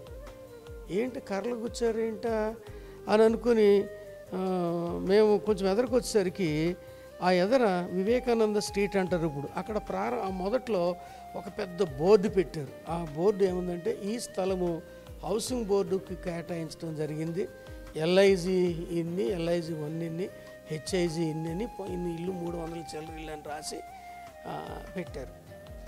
ఓహో ఎన్ని ఇల్లు అయిపోతాయని చెప్పాను కదరా, కాలనీ అయిపోద్ది అంటే అన్నాను. అలాగే బైబిల్ కాలేజీకి వెళ్ళాను. 3rd ఇయర్ 4th ఇయర్ నేను పూర్తి చేసుకుని వచ్చేసరికి ఇక్కడ బిల్డింగ్లు అయినాయి. ఆ పోస్ట్ మ్యాన్ ద్వారా ఇక్కడికి వచ్చాము మేము. అక్కడ వెంకటేశ్వరరావు అని ఒక ఆయన మమ్మల్ని చేర్చుకున్నాడు, మీటింగ్ పెట్టాం. అలా ప్రారంభమైన దేవుని పరిచర్య దేవుని కృప చేత ఇలా పెరుగుతూ ఉంది. ఈ సందర్భాల్లో ఇక్కడ సేవ ప్రారంభించిన తర్వాత మీరు చెప్పినట్టుగా ఎవరైనా వెన్నుపోటు పొడిచారా, ఎవరినైనా మీరు నమ్మినోళ్ళు మిమ్మల్ని మోసం చేశారా అని అడిగారు. కాబట్టి ఈ గత 37 సంవత్సరాల కాలంలో, 36-37 సంవత్సరాల కాలంలో చాలా ఆటుపోట్లు చూశాను నా జీవితంలో. చాలా ఆటుపోట్లు. ఎవరికైతే మనం ఆర్థికంగా సహాయం చేస్తామో, ఎవరికైతే మనం ప్రోత్సాహం ఇస్తామో, ఎవరినైతే ఎక్కువగా ప్రేమించి హక్కును చేర్చుకుని వారి ప్రతి అవసరత తీరుస్తూ వారికి వెన్నుదన్నుగా ఉంటామో వారే వెన్నుపోటు పడటం నా జీవితంలో నేను చూశాను. నేను చాలామంది అలాంటి ఆటుపోట్లు ఎదుర్కొన్నా కానీ దేవుని కృప చేత దేవుడు మాకిచ్చిన గొప్ప భాగ్యం ఏంటంటే ఈ 37 సంవత్సరాల కాలంలో మొట్టమొదటిగా దేవుని సన్నిధికి వచ్చి అన్యులైన వారు ప్రభు వాక్యం విని రక్షణ పొంది వాక్యం ద్వారా తర్పీతు పొంది వారు దేవుని పిలుపు అందుకొని ఇక్కడి నుంచి వెళ్ళిన వారు, ఆయా చోట్లకు వెళ్ళిన వారు 34 మంది వెళ్ళారు మా చర్చ నుండి. దేవుడు ఆ రీతిగా ఈ సంఘాన్ని సేవకులను పంపే సంఘంగా దేవుడు చేశాడు. అలాగే తణుకు పట్టణంలో కూడా మరి దేవుని కృప చేత అనేక మంది ఆత్మీయ జీవితం కొరకు ఒక మేలుకరమైన సాధనగానే దేవుడు నన్ను ఉంచాడు, వాడుకున్నాడు. 2-3 సార్లు మా సంఘాన్ని చీల్చి పట్టుకెళ్ళిపోయారు. ఒక కుటుంబం పట్టుకెళ్ళిపోయి సజ్జాపురం నుంచి వచ్చి వాళ్ళందరిని ఆపేసి సజ్జాపురంలో సేవ పెట్టారు. ఇప్పుడు ఆ సంఘం లేదు, ఆ కుటుంబం లేదు, వారు లేరు, అసలు ఈ లోకంలోనే లేరు. అలాగే మా దగ్గరకు వస్తూ మా దగ్గర మేలు పొంది మా దగ్గర వాక్యం విని ఆశీర్వదించబడి నేను చెప్పిన సాక్ష్యము విని ఒక వ్యక్తి కూర్చి ఆ వ్యక్తి దగ్గరికి వెళ్ళి, మాధవరంలో మరియమ్మని ఒక ఆవిడ ఉండేది, ఆ సంఘంలో నేను వాడబడతా ఉండేవాడిని. గుడ్డావిడి, భక్తి కలిగిన ఆవిడ, గుడ్డావిడ అండి, మంచి సేవ చేస్తుంది, ప్రార్థన చేస్తుందని ఏదో సాక్ష్యంలో నేను చెప్తే ఆ సాక్ష్యాన్ని విని ఈ సంఘంలోకి యవనస్తురాలు ఆవిడ దగ్గరికి వెళ్ళి ఆవిడని ఇంటికి తీసుకొచ్చి లక్షవారం తన ఇంటి దగ్గర ప్రార్థన పెట్టుకుంటూ ఆ వీధిలో మా వీధిలో నా ఎదుర ప్రార్థన పెట్టుకుంటూ ఆమె మెల్లగా ఈ మరియమ్మ సహకారంతో, హెబ్రోన్ వాళ్ళ సహకారంతో మాలోను కొంతమందిని వేరు చేసి సంఘం పెట్టింది ఇక్కడి నుంచి. అలాగే అసలు మొట్టమొదటి మేము సేవ ప్రారంభించిన ఆ వీధిలో హెబ్రోన్ నుంచి ఒక ఆయన వచ్చి అక్కడ మా దగ్గరకు వచ్చే విశ్వాసులందరినీ ప్రలోభపెట్టి వాళ్ళని ఆకర్షించి వాళ్ళని ఏమంటారు అన్ని విధాలుగా చెడగొట్టి అక్కడ ఆయన ఒక సంఘం పెట్టి ఇంచుమించు మా దగ్గరకు వచ్చి వాళ్ళని అక్కడ ఆయన అలా ఈ రీతిగా 3 సార్లు మా సంఘానికి మరి సేవకులైన వారే, విశ్వాసులైన వారే, మేము నమ్మిన వారే ఇలాగా ఏమంటారు నష్టం కలిగించి ఇబ్బంది కలిగించారు. అయినా నో ప్రాబ్లం, దేవుడు ఈ మందిరం అంతా నిండటానికి సహాయం చేస్తున్నాడు. క్రొత్త ఆత్మలు వస్తూ ఉన్నారు, అనేక మంది రక్షించబడుతూ ఉన్నారు, ఆటుపోట్లన్నీ ఎదుర్కొంటూనే ఉన్నాం. తెలియజేయండి అయ్య గారు, మరి ఇప్పటికి మీరు ఎన్ని ప్రాంతాలు సేవ నిమిత్తం దర్శించడం జరిగింది? దాదాపుగా మీరు తెలియజేశారు 48 సంవత్సరాలు సేవ విషయాల్లో మీరు సంపూర్ణంగా ఉన్నట్లుగా తెలియజేశారు. ఈ 48 సంవత్సరాలలో ఎన్ని ప్రాంతాలు మీరు దర్శించి వాక్యం చెప్పడానికి వెళ్ళారు? మీ చేతుల మీదుగా ఎన్ని ఆత్మలు రక్షణ పొంది, అనగా ఎంతమందికి బాప్తిస్మం ఇవ్వడమని? అదేవిధంగా నేను విన్నటువంటి సమాచారం ఏంటంటే మీరు తెలియజేశారు మన సంఘంలో, మీ సంఘంలోని మీ చేతుల మీదుగా బాప్తిస్తాలు పొందినటువంటి కొంతమంది మరి సేవకు సమర్పించుకున్నప్పుడు వారిని ఏమాత్రం కూడా డిస్కరేజ్ చేయకుండా మీరే వారిని అభిషేకించి సేవకు పంపించినటువంటి సందర్భాలు ఈ తెలియచేయండి. నేను 86 నుండి వరకు 10 సంవత్సరాల క్రితం వరకు యునైటెడ్ ఆంధ్రప్రదేశ్లో, అంటే విభజింపబడని ఆంధ్రప్రదేశ్లో నూక్ అండ్ కార్నర్స్ అన్ని ప్రాంతాలకు తిరిగి సేవ చేశాను. సభల్లో, పెద్ద పెద్ద సభల్లో వాక్యం చెప్పాను, సెమినార్స్లో వాక్యం చెప్పాను, యూత్ రిట్రీట్స్లో వాక్యం చెప్పాను. అలాగే పాస్టర్ సెమినార్స్లో మరి ఏమంటారు తర్జుమా కూడా చేశాను. ఈ రీతిగా చాలా అన్ని చోట్ల, అన్ని జిల్లాలు, అన్ని ప్రాంతాలు, మరి అన్ని ఏరియాస్లో దేవుని వాక్యం చెప్పడానికి దేవుడు సహాయం చేశాడు. దేవుని కృపచేత మరి మహా గొప్ప దైవజనులైన, పెద్ద దైవజనులైన ఏవి మాసిలమణి గారు, ఆర్ఆర్కే మూర్తి గారు, ఏజే మాథ్యూస్ గారు, ఈ రీతిగా పెద్ద పెద్ద దైవజనులతో సువార్త సభలలో వారితో పాటుగా ఒక బోధకుడిగా మరి పిలువబడి వాల్ పోస్టర్స్లో, పాంప్లెట్స్లో పేరు వేయబడి వేదిక పంచుకొని, చిన్నవాడినైనా వారితో పాటు వేదిక పంచుకోవటానికి దేవుడు సహాయం చేశాడు. 87వ సంవత్సరంలో నేను ఔరంగాబాదులో యూత్ రిట్రీట్లో వాక్యం చెప్తున్నాను.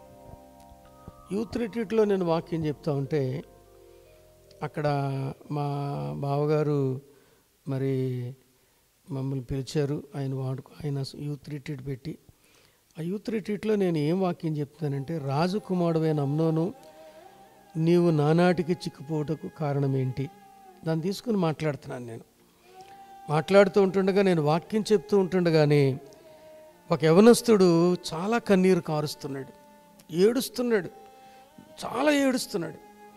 వాక్యం అయిపోయిన తర్వాత నేను సాక్ష్యం చెప్తానని లేచి నిలబడ్డాడు. ఆయన నిలవబడి ఆయన సాక్ష్యం చెప్పాడు. ఏమని సాక్ష్యం చెప్పాడంటే, నేను క్రొత్తగా పెళ్ళైన మనుగుడు పల్లుండండి, ఈ ఊరు మా అత్తూరు, ఈ ఊరు నేను వచ్చాను, మనుగుడుపుకి వచ్చాను, మీటింగ్ జరుగుతుంది కదని మీటింగ్కి వచ్చాను. ఈరోజు పాస్టర్ గారు చెప్పిన వాక్యం ఖచ్చితంగా నా గూర్చి చెప్పినట్టే, నా స్టోరీ చెప్పినట్టే ఉంది. కాబట్టి నేను నా జీవితాన్ని ప్రభువుకి ఇస్తున్నాను. నేను ఏడుస్తూ ప్రభువుకి ఆయన తన జీవితాన్ని సమర్పించుకున్నారు. ఆయన ఇప్పుడు మంచి సేవ చేస్తున్నాడు.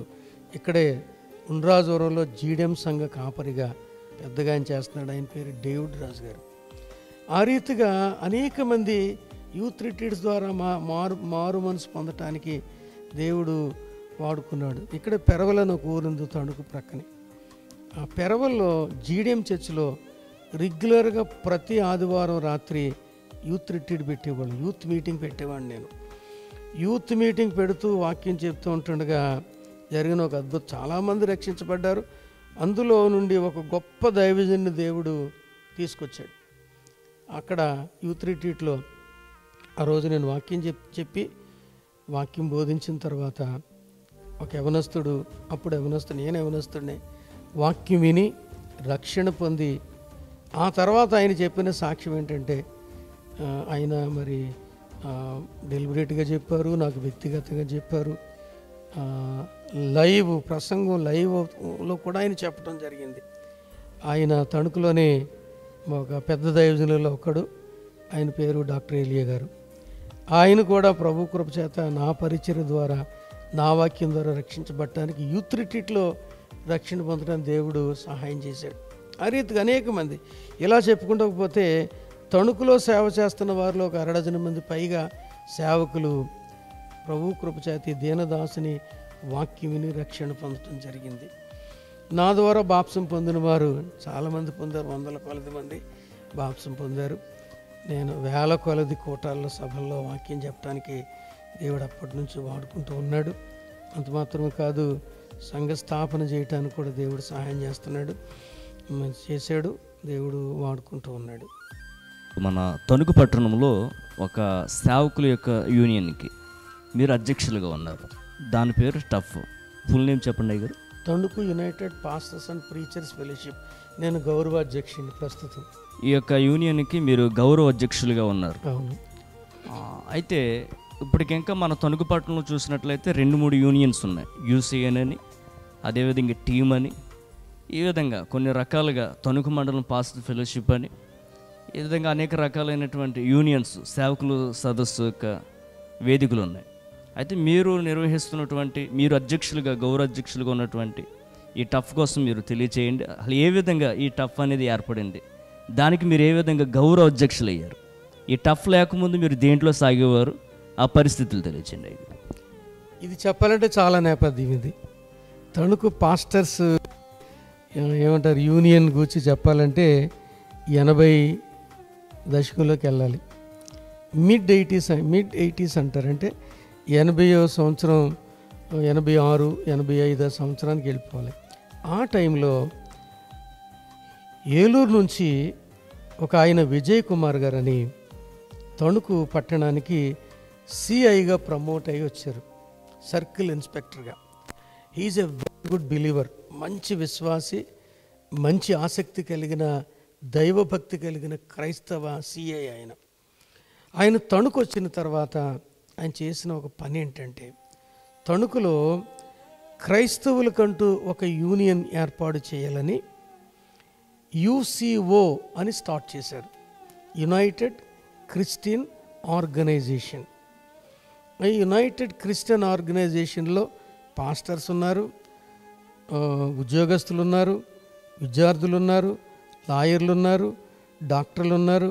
ఇలాంటి వారందరినీ ఒకటి చేసి క్రైస్తవులందరికీ ఒక సమాఖ్యను ఏర్పాటు చేయాలని, అంటే ఒక ఆర్గనైజేషన్గా ఏర్పాటు చేయాలని ఆయన ఏర్పాటు చేసి, ఆయన ఆధ్వర్యంలో కొన్ని సంవత్సరాల పాటు అది రిజిస్టర్ చేసిన తర్వాత మరి WME చర్చ్ ప్రక్కన, అంటే లక్ష్మీ థియేటర్ ఎదురుగుండా సందులో ఒక స్థలం కొన్నారు ఆయన UCOకి. కొని ఆయన ఇక్కడ ఉన్నంత కాలం క్రైస్తవుల మధ్య ఐక్యతకు పాటుపడ్డారు. నేను UCO నుండి కూడా ఉన్నాను దేవుని దయ వల్ల. UCOలో అప్పుడు బిషప్ తిమోతి గారు, అలాగే డాక్టర్ అగస్టిన్, శ్రీ వాషింగ్టన్ గారు, శ్రీమతి రాజమణి లాక్లిన్ గారు, ఈ రీతిగా పెద్దలైన వారు ఉండేవారు. అలాగే ఉరిగేటి హీలీస్ గారు కూడా ఉండేవారు. వీరందరూ UCOలో ఉండేవారు. UCO మెయిన్ పని ఏంటంటే, నేను 86లో బైబిల్ కాలేజీ నుంచి వచ్చాను. 87లో జైపాల్ గారు లేమెన్స్ ఎవాంజలికల్ ఫెలోషిప్ ట్రైనింగ్ నుంచి ఆయన వచ్చారు. కాబట్టి జైపాల్ గారిని కూడా కలుపుకొని ఆయన ఇవాంజలిజం టీంకి లీడర్గా పెట్టి, ఆయన ఎవరు, విజయ్ కుమార్ గారు తణుకులో వేకువజామున 5 గంటలకి సువార్త దండయాత్ర చేసేవారు. ఆ సువార్త దండయాత్రలో మెయిన్గా పాటలు పాడేవారు ఎవరంటే మా అక్కలు, మల్లిపూడి సిస్టర్స్ అని పిలువబడే మా అక్కలు, మా చెల్లి, మా చిన్నక్క, మా చెల్లి చిన్నక్క హట్టిట మోజెస్, చెల్లి హక్కిల మోజెస్. వీరిద్దరూ పాటలు పాడుతూ, కొంతమంది స్త్రీలు, పురుషులు, మా తండ్రి గారు కూడా ఆ వేకువజామున తణుకు పట్టణంలో వీధులలో తిరిగి వీధి సువార్త చేసేవారు. జైపాల్ గారు కూడా ఆ దినాల్లో ఆ బాధ్యత వహించి చేస్తూ ఉండేవారు. విజయ్ కుమార్ గారు వెళ్ళిపోయిన తర్వాత కొద్ది కాలానికి UCAని, మరి UCOని UCAగా మార్చారు. బహుశా అది మేబీ ఇన్ ఎర్లీ 90s, 90 ఆ టైంలో, 91, 90 ఆ టైంలో UCAగా మార్చారు. UCO అలాగే ఉండిపోయింది. ఈ రోజుకి ఇంకా కూడా రిజిస్టర్డ్ ఆర్గనైజేషనే, యునైటెడ్ క్రిస్టియన్ ఆర్గనైజేషన్ అది. అయితే యునైటెడ్ క్రిస్టియన్ ఆర్గనైజేషన్ దానిని, ఆ స్థలం, ఆ పేరుని కొన్నారు, దానిని ప్రక్కన పెట్టి యునైటెడ్ క్రిస్టియన్ అసోసియేషన్గా ఏర్పడి దైవజనులు బిషప్ తిమోతి గారు మరి ప్రారంభించారు. తిమోతి గారు ప్రెసిడెంట్గా, నేను వైస్ ప్రెసిడెంట్గా, అలాగే వాషింగ్టన్ గారు సెక్రటరీగా, ట్రెజరర్గానేమో మరి శ్రీమతి రాజమణి లాక్లిన్ గారు ప్రారంభించాం.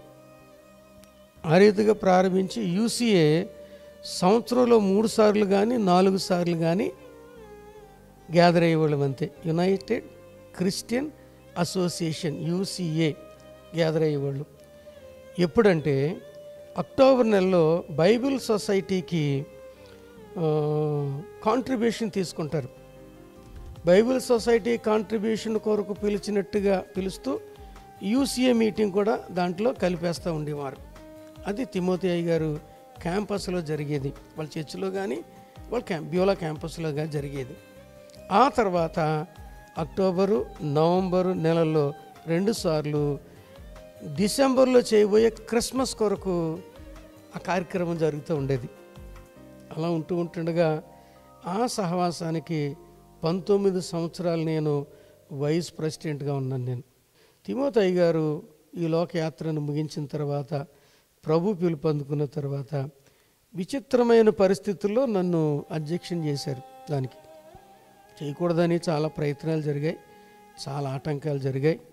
ఆటంకాలు జరిగిన తర్వాత మరి శ్రీమతి రాజమణి లాక్లిన్ గారు, ఆమె హరత్బాబు గారు దైవజనుడు, చదువుకున్నవాడు, యువకుడు, మరి ప్రోటోకాల్ ప్రకారం అధ్యక్షుడు చనిపోతే ఉపాధ్యక్షుడు అధ్యక్షుడు అవ్వాలని రూల్ ఉంది కాబట్టి మీరెందుకు ఇలాంటి పనులు చేస్తున్నారు, హరత్బాబు గారిని ప్రెసిడెంట్ని చేయండి అని చెప్పి ప్రెసిడెంట్ని చేయటం జరిగింది. అప్పటి నుంచి 4 సంవత్సరాలు నేను యూసీఏకి ప్రెసిడెంట్గా ఉన్నాను.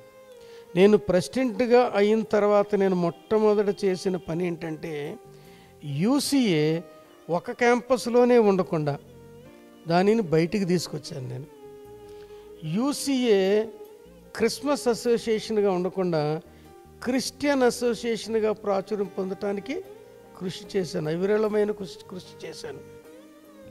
ప్రతీ నెల రెగ్యులర్గా తణుకు మండలం అంతటిలో ఆయా స్థలాల్లో ఈ కూటం లేకపోతే ఈ యూసీఏ జనరల్ బాడీ మీటింగ్ జరిగేలాగా చర్యలు తీసుకున్నాను. కాబట్టి సంవత్సరంలో 12 నెలలు 12 చోట్ల 12 పాస్టర్స్ పెట్టుకుంటాం. చక్కగా ఉదయకాలమున యూసీఏ మీటింగ్ జరగటం, ఆ మీటింగ్ జరిగిన తర్వాత వారి కుటుంబం కోసం పెట్టుకున్న పాస్టర్ గారి సమందిరంలో ప్రార్థన చేయటం, వారు భోజనం పెడితే స్వీకరించి రావటం క్రమంగా జరగటం. అప్పటి నుంచి ఆర్థికపరమైన విషయాలు, లెక్కలు, ఇవన్నీ ట్రెజరర్ గారికి అన్ని బాధ్యత అప్పగించి సెక్రటరీకి బాధ్యత అన్నీ కరెక్ట్గా క్రమంగా చేయటం మొదలుపెట్టి యూసీఏ కేవలం 10 మంది లోపు ఉండే ఆ యూసీఏని 50 నుండి 60 మంది వరకు వచ్చేలాగా యూసీఏ నా హయాంలో దేవుని కృప చేత అభివృద్ధి చేయడం జరిగింది. ఈ రీతిగా మరి క్రిస్టియన్ అసోసియేషన్ క్రైస్తవ సమాజంలో ఉన్న అన్ని రకముల వ్యక్తులకు అవసరతలలో మేము ఉన్నామని వెన్నుదన్నుగా ఉన్నామని చెప్పి వారిని ఆదుకోవటం, సహాయం చేయటం జరిగింది. అలాగ చేస్తూ యూసీఏని బహుగా అభివృద్ధి చేసి నేను అధ్యక్షుడిగా దిగిపోయే సమయానికి 7,000 పైచిలుకు రూపాయలు నిల్వతో ఒట్టి చేతులతో మాకు ఆఫీస్ అప్పగించారు. ఇన్ని కార్యక్రమాలు చేసి 4 క్రిస్మస్లు చేసి ఇన్ని కార్యక్రమాలు చేసి మేము 7,000 పైచిలుకు ఇంచుమించు 500 రూపాయల వరకు 7,500 ఇంచుమించు రూపాయల వరకు డబ్బులు నిల్వ చూపించి నేను ఆఫీస్ నుంచి తప్పుకున్నాను. ఆ రీతిగా యూసీఏ ప్రెసిడెంట్గా ఉంటూ ఎన్నో సంస్కరణలు చేసిన తర్వాత కొంతమంది నచ్చని వాళ్ళు ఉంటారు కదా, నచ్చిన వాళ్ళు ఉంటారు, నచ్చని వాళ్ళు ఉంటారు. ఏదో విధంగా అందరూ ఇంకా హారత్బాబు గారి పేరు చెప్పుకుంటున్నారు, తణుకంటే హారత్బాబు గారు అంటున్నారు అని ఒక అపోహ తెచ్చుకొని, వారవలేని తనం తెచ్చుకొని నన్ను టార్గెట్ చేసి ప్రజలందరి సమక్షంలో అందరి సమ్మతి లేకుండా అగౌరవంగా నన్ను ప్రెసిడెంట్ పదవి నుండి తప్పించారు. రాహుకేతుల్లా ఎదురు దానికి చాలా బలంగా పనిచేశారు. నేను ఆ పేర్లు చెప్పనులే, భావ్యంగా ఉండదు. అయితే ఏమైందంటే అగౌరవపరిచారు. నేను చాలా అవమానానికి గురైనా నేను ఇంటికి వచ్చేసరికి 18 మంది పాస్టర్లు, ఏంటయ్య గారు మీరు సైలెంట్గా ఉన్నారు, మీరు ఒక్క మాట చెప్తే మేము ఫైట్ చేద్దాం కదా మీ పక్షాన అని అన్నారు. నేను అలాగేం చేయటానికి లేను బాబు, అదే నా పని కాదు అని నేను మామూలుగానే ఉన్నాను. యూసీఏలోంచి ఆ రీతిగా నేను అధ్యక్ష పదవిని తప్పుకున్న తర్వాత అదే రోజు నేను ఆశించింది ఏంటంటే తప్పుకుంటున్న కమిటీకి గౌరవంగా ఒక శాలువ కప్పి ఒక దండేసి గౌరవంగా సాగనప్పలేదే అని బాధపడ్డాను. ఆ రోజు అదొకటే. అదే రోజు రాత్రి వేడంగి, నర్సాపూర్ వెళ్ళే దారిలో ఉంటుంది వేడంగి, ఆ వేడంగిలో ఒక చర్చి ఓపెనింగ్కి ఓ పాస్టర్ గారు నన్ను పిలిచారు. అది ముందే ఏర్పాటు చేయబడిన కార్యక్రమం. ఆ పాస్టర్ గారి పేరు శేఖర్ బాబు గారు. ముందుగానే పిలువబడ్డాను నేను చర్చి ఓపెనింగ్కి. అది వేడంగిలో చర్చి ఓపెనింగు. అక్కడ రాజమండ్రికి చెందిన దైవజనులు శేఖర్ బాబు గారు పరిచర్య చేస్తున్నారు. ఆ శేఖర్ బాబు గారు పరిచర్య చేస్తున్న వేడంగి చర్చి ఓపెనింగ్కి నేను వెళితే ఇక్కడ అవమానపరచబడ్డాను. ఆ ఉదయం అవమానపరచబడిన పరిచిన గుంపులో ఉన్న కొంతమంది పాస్టర్లు, తణుకు పాస్టర్లు ఆ రోజు అక్కడికి వచ్చారు. ఎందుకంటే శేఖర్ బాబు గారి దగ్గర ఆర్థికపరమైన సహాయం పొందుతున్నారు. శేఖర్ బాబు గారు చాలా ఏమంటారు ఉత్కృష్టమైన సన్మానం చేశారు ఆ రోజు నాకు. ఆ ఉత్కృష్టమైన సన్మానం ఆయన చేశారు, సంఘస్థులు చేశారు, పెద్దలు చేశారు, స్త్రీలు చేశారు, సండే స్కూల్ పిల్లలు చేశారు, యవనస్తులు చేశారు, గ్రామ పెద్దలతో చేయించారు. అది మాత్రమే కాకుండా తణుకు నుంచి వచ్చిన పాస్టర్లతో కూడా నాకు సన్మానం చేయించారు. ఉదయకాలం అవమానం, సాయంకాలం సన్మానం లాగా అక్కడే దేవుడు తన ఏమంటారు నా మీద ఆయన జాలి చూపించి, పర్లేదు బాబు నేనున్నాను దేవుడు నాకు ఒక విధమైన ఏమంటారు ధైర్యాన్ని ఇచ్చాడు ఆ రోజు నాకు. అంటే నేను సన్మానానికి పాత్రుడిని కాను, సన్మానాలు కోరుకోను, కానీ గాయపరచబడిన హృదయానికి ఆ రీతిగా దేవుడు ఊరట కలిగించాడు ఆ రోజు. అలాగ తప్పుకున్న తర్వాత 1 సంవత్సరం 2 సంవత్సరాల పాటు నేను వెళ్తానే ఉండేవాడిని. యూసీఏకి దూరంగా కూర్చుంటూ ఉండేవాడిని, వెళ్తూ ఉండేవాడిని, వీలుగా ఉన్నప్పుడు వెళ్ళి వస్తూ ఉండేవాడిని 1 సంవత్సరంన్నర పాటు. ఈలోగా దైవజనులు జిఎస్ ఈనక్ గారు, హానోక్ గారు, ఆయన నన్ను అవమానకరంగా తప్పించడం బట్టి బాధపడి మండలమంతా తిరిగి సేవకులను అభిప్రాయం తెలుసుకొని వారితో మాట్లాడి, ఏంటి హరత్బాబాయి గారు ఈ రీతిగా తప్పించారు, ఇది భావ్యమా అని అడిగి ఒకరోజు 100 మంది పాస్టర్ని గ్యాదర్ చేశారు పైడిపర్లో సునీల్ గారి చర్చిలో, నేతల సునీల్ గారి చర్చిలో. ఆ పాస్టర్లు అందరితో ఆయన మాట్లాడి, మనం హరత్బాబు గారు పెద్దోడు, దైవజనుడు, ఆయన ఇలాగ తప్పించడం భావ్యమంటే కాదు, అలా చేయకూడదు, తప్పు. మేము ఆయన ప్రెసిడెంట్గానే ఊహించుకుంటాం, పెద్ద ఆయన కదా, ఆయన అందరికీ సహకారిగా ఉంటాడు. మరి ఏం చేద్దామంటే మనంతా ఒక పాస్టర్స్ కంటూ ఒక గ్రూప్గా ఏర్పడదామని వాళ్ళు చెప్పి అలాగ పుట్టింది Tanuku united pastors fellowship, tough Tanuku united pastors fellowship. ఆ రీతిగా తణుకు యునైటెడ్ పాస్టర్స్ ఫెలోషిప్ ప్రారంభమైంది. Tough TUPF Tanuku united pastors fellowship. కాబట్టి ఆ తణుకు యునైటెడ్ పాస్టర్స్ ఫెలోషిప్ కేవలం పాస్టర్స్కే. అది UCA మాత్రం క్రైస్తవులందరికీ. ఇప్పుడు పట్టుదల వచ్చి 2-3 ఏళ్ళ నుంచి పాస్టర్ల గ్రూప్ అని పిలుస్తున్నారు, కానీ UCA రిజిస్టర్డ్ బాడీలో రిజిస్ట్రేషన్ చేసిన దాంట్లో అజెండాలో రూల్స్ అండ్ రెగ్యులేషన్స్లో అది కేవలము క్రైస్తవులందరి కొరకనే ఉంటుంది. ఇప్పుడు దాన్ని పాస్టర్స్ ఫెలోషిప్ అని పిలుస్తున్నారు ఒక కొద్ది సంవత్సరాలకి, కానీ అది పాస్టర్స్ ఫెలోషిప్ కాదు. UCA United Christian association. Christian అంటే ఆ క్రిస్టియన్స్లో పాస్టర్లు ఉంటారు, విశ్వాసులు ఉంటారు, పెద్దలు ఉంటారు, సండే స్కూల్ టీచర్లు ఉంటారు, ఉద్యోగస్తులు ఉంటారు, లాయర్లు ఉంటారు, డాక్టర్లు ఉంటారు, అన్ని కోవలకు చెందినవారు ఉంటారు, క్రైస్తవులైన వారు. ఇదైతే కేవలం పాస్టర్స్ కొరకు మాత్రమే ఏర్పాటు చేయబడింది UCA. టఫ్ తణుకు క్రిస్టియన్ యునైటెడ్ క్రిస్టియన్ ఏమంటారు fellowship, Tanuku united Christian fellowship, TUPF Tanuku united pastors fellowship. ఈ తణుకు యునైటెడ్ పాస్టర్స్ ఫెలోషిప్ ఆ రీతిగా ఏర్పడింది. మరి ప్రారంభించబడిన దాంట్లో మరి దైవజనులు డాక్టర్ ఎలియా గారు ఉన్నారు, మరి దైవజనులు బ్రదర్ K బ్లెస్సింగ్ రాజు గారు ఉన్నారు, దైవజనులు మరి సునీల్ గారు ఉన్నారు, నేతలు సునీల్ గారు, అలాగే దైవజనులు వడ్డీ నతానీయులు గారు ఉన్నారు. అలాగే ఈ రీతిగా ఇలాంటి వాళ్ళు ఇంకా నాయకులు హానోకయ్య గారు, నేను, ఈ రీతిగా మేమందరం ఉన్నాం, K జాన్ గారు. ఈ రీతిగా అందరం కలిసి Tanuku united pastors fellowship start చేసాం దేవుని కృప చేత. అది ఈనాటికి ఇంకా కూడా జరుగుతూ ఉంది. ఒక 4 సంవత్సరాల క్రితం నేను అధ్యక్షుడిగా ఉండనయ్యా, నాకు బాధ్యతలు చాలా ఉన్నాయి అని చెప్పి మా ఫెలోషిప్లోనే పెద్ద అయిన గౌరవప్రదమైన వ్యక్తి మరి దైవజనుడైన PD ప్రసన్న కుమార్ గారిని, రెవరెండ్ PD ప్రసన్న కుమార్ గారిని ప్రస్తుతం అధ్యక్షులుగా ఎన్నుకున్నాం. వారు మా తణుకు యునైటెడ్ పాస్టర్స్ ఫెలోషిప్కి ఆయన అధ్యక్షులు. ఆ రీతిగా టఫ్ ఆవిర్భవించబడింది అన్నమాట. అదేవిధంగా అయ్య గారు, మరి మీ యొక్క పాస్టర్ గారి కోసం అదేవిధంగా దేవుడు మిమ్మల్ని ప్రేమించి ఎంతమంది పిల్లల్ని ఇచ్చారు, వారు ఏం చేస్తున్నారు? మరి నాకు 1991 నవంబర్ 15వ తారీఖున పెండ్లయింది. నా భార్య శ్రీమతి కొల్లి ఉత్తర కుమారి ఎలియాస్ రూత్ క్రిస్టియానా. ఆమె బాగా చదువుకున్నారు, MA MD చేశారు ఆవిడ.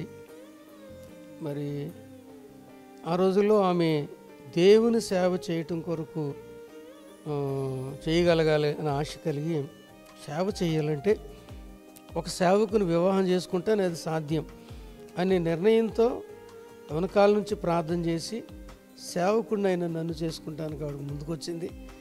నన్ను చేసుకున్నారు ఆవిడ. 4 పిల్లలు ఇచ్చాడు దేవుడు మాకు. 2 కుమార్తెలను 2 కుమారులను ఇచ్చారు దేవుని దయ వల్ల. మరి 2 కుమార్తెలకు వివాహమైంది. 4 మనవలను ఇచ్చారు. 3 మనవరాండ్రు, 1 మనవడు. మరి ఆ రీతిగా మా కుటుంబాన్ని దేవుడు ఆశీర్వదించాడు. ఇంకా 2 కుమారులకు వివాహం జరగాల్సి ఉంది. అదేవిధంగా గారు, మరి మన తణుకు పట్టణంలో అబ్బదాసరి లాజరు పిస్తాప్ యూత్ తరపున ప్రతి ఇయర్ అనగా దాదాపు 17-18 సంవత్సరాల నుంచి వారు క్రీస్తు జన్మదిన వేడుక చేస్తూ ఉన్నారు.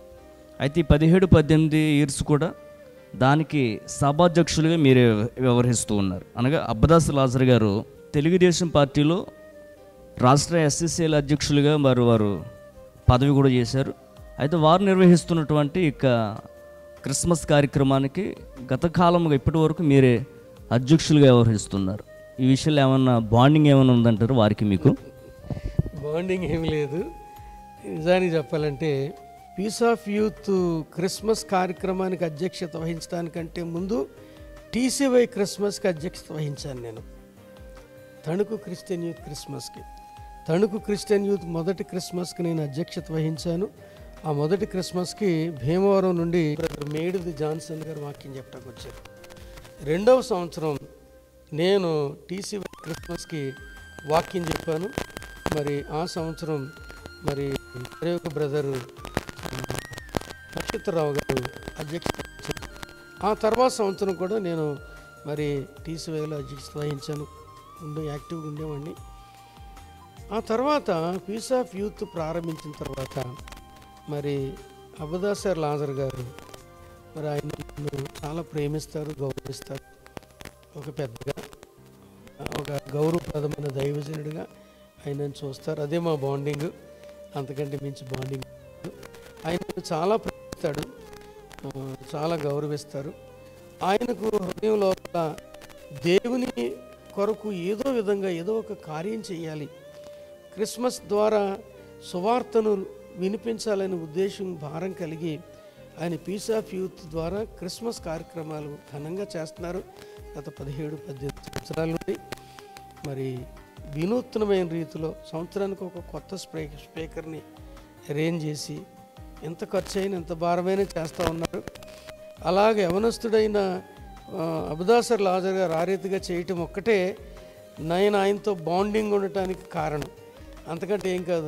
ఆయనకి కొన్ని లక్షల రూపాయలు ఖర్చు పెట్టి ఎంతో ఇబ్బంది పడి, కష్టపడి, వేదనైనా శ్రమైనా కొన్ని దినాలు నిద్రాహారాలు ఉన్నాడు. ఎందుకంటే ఆయన హృదయంలో ఉండే ఒక ఆశ, కొంతమందికైనా దేవునిని గూర్చి వినిపించాలన్న ఆశే మా మధ్య బంధాన్ని ఏర్పాటు చేసింది.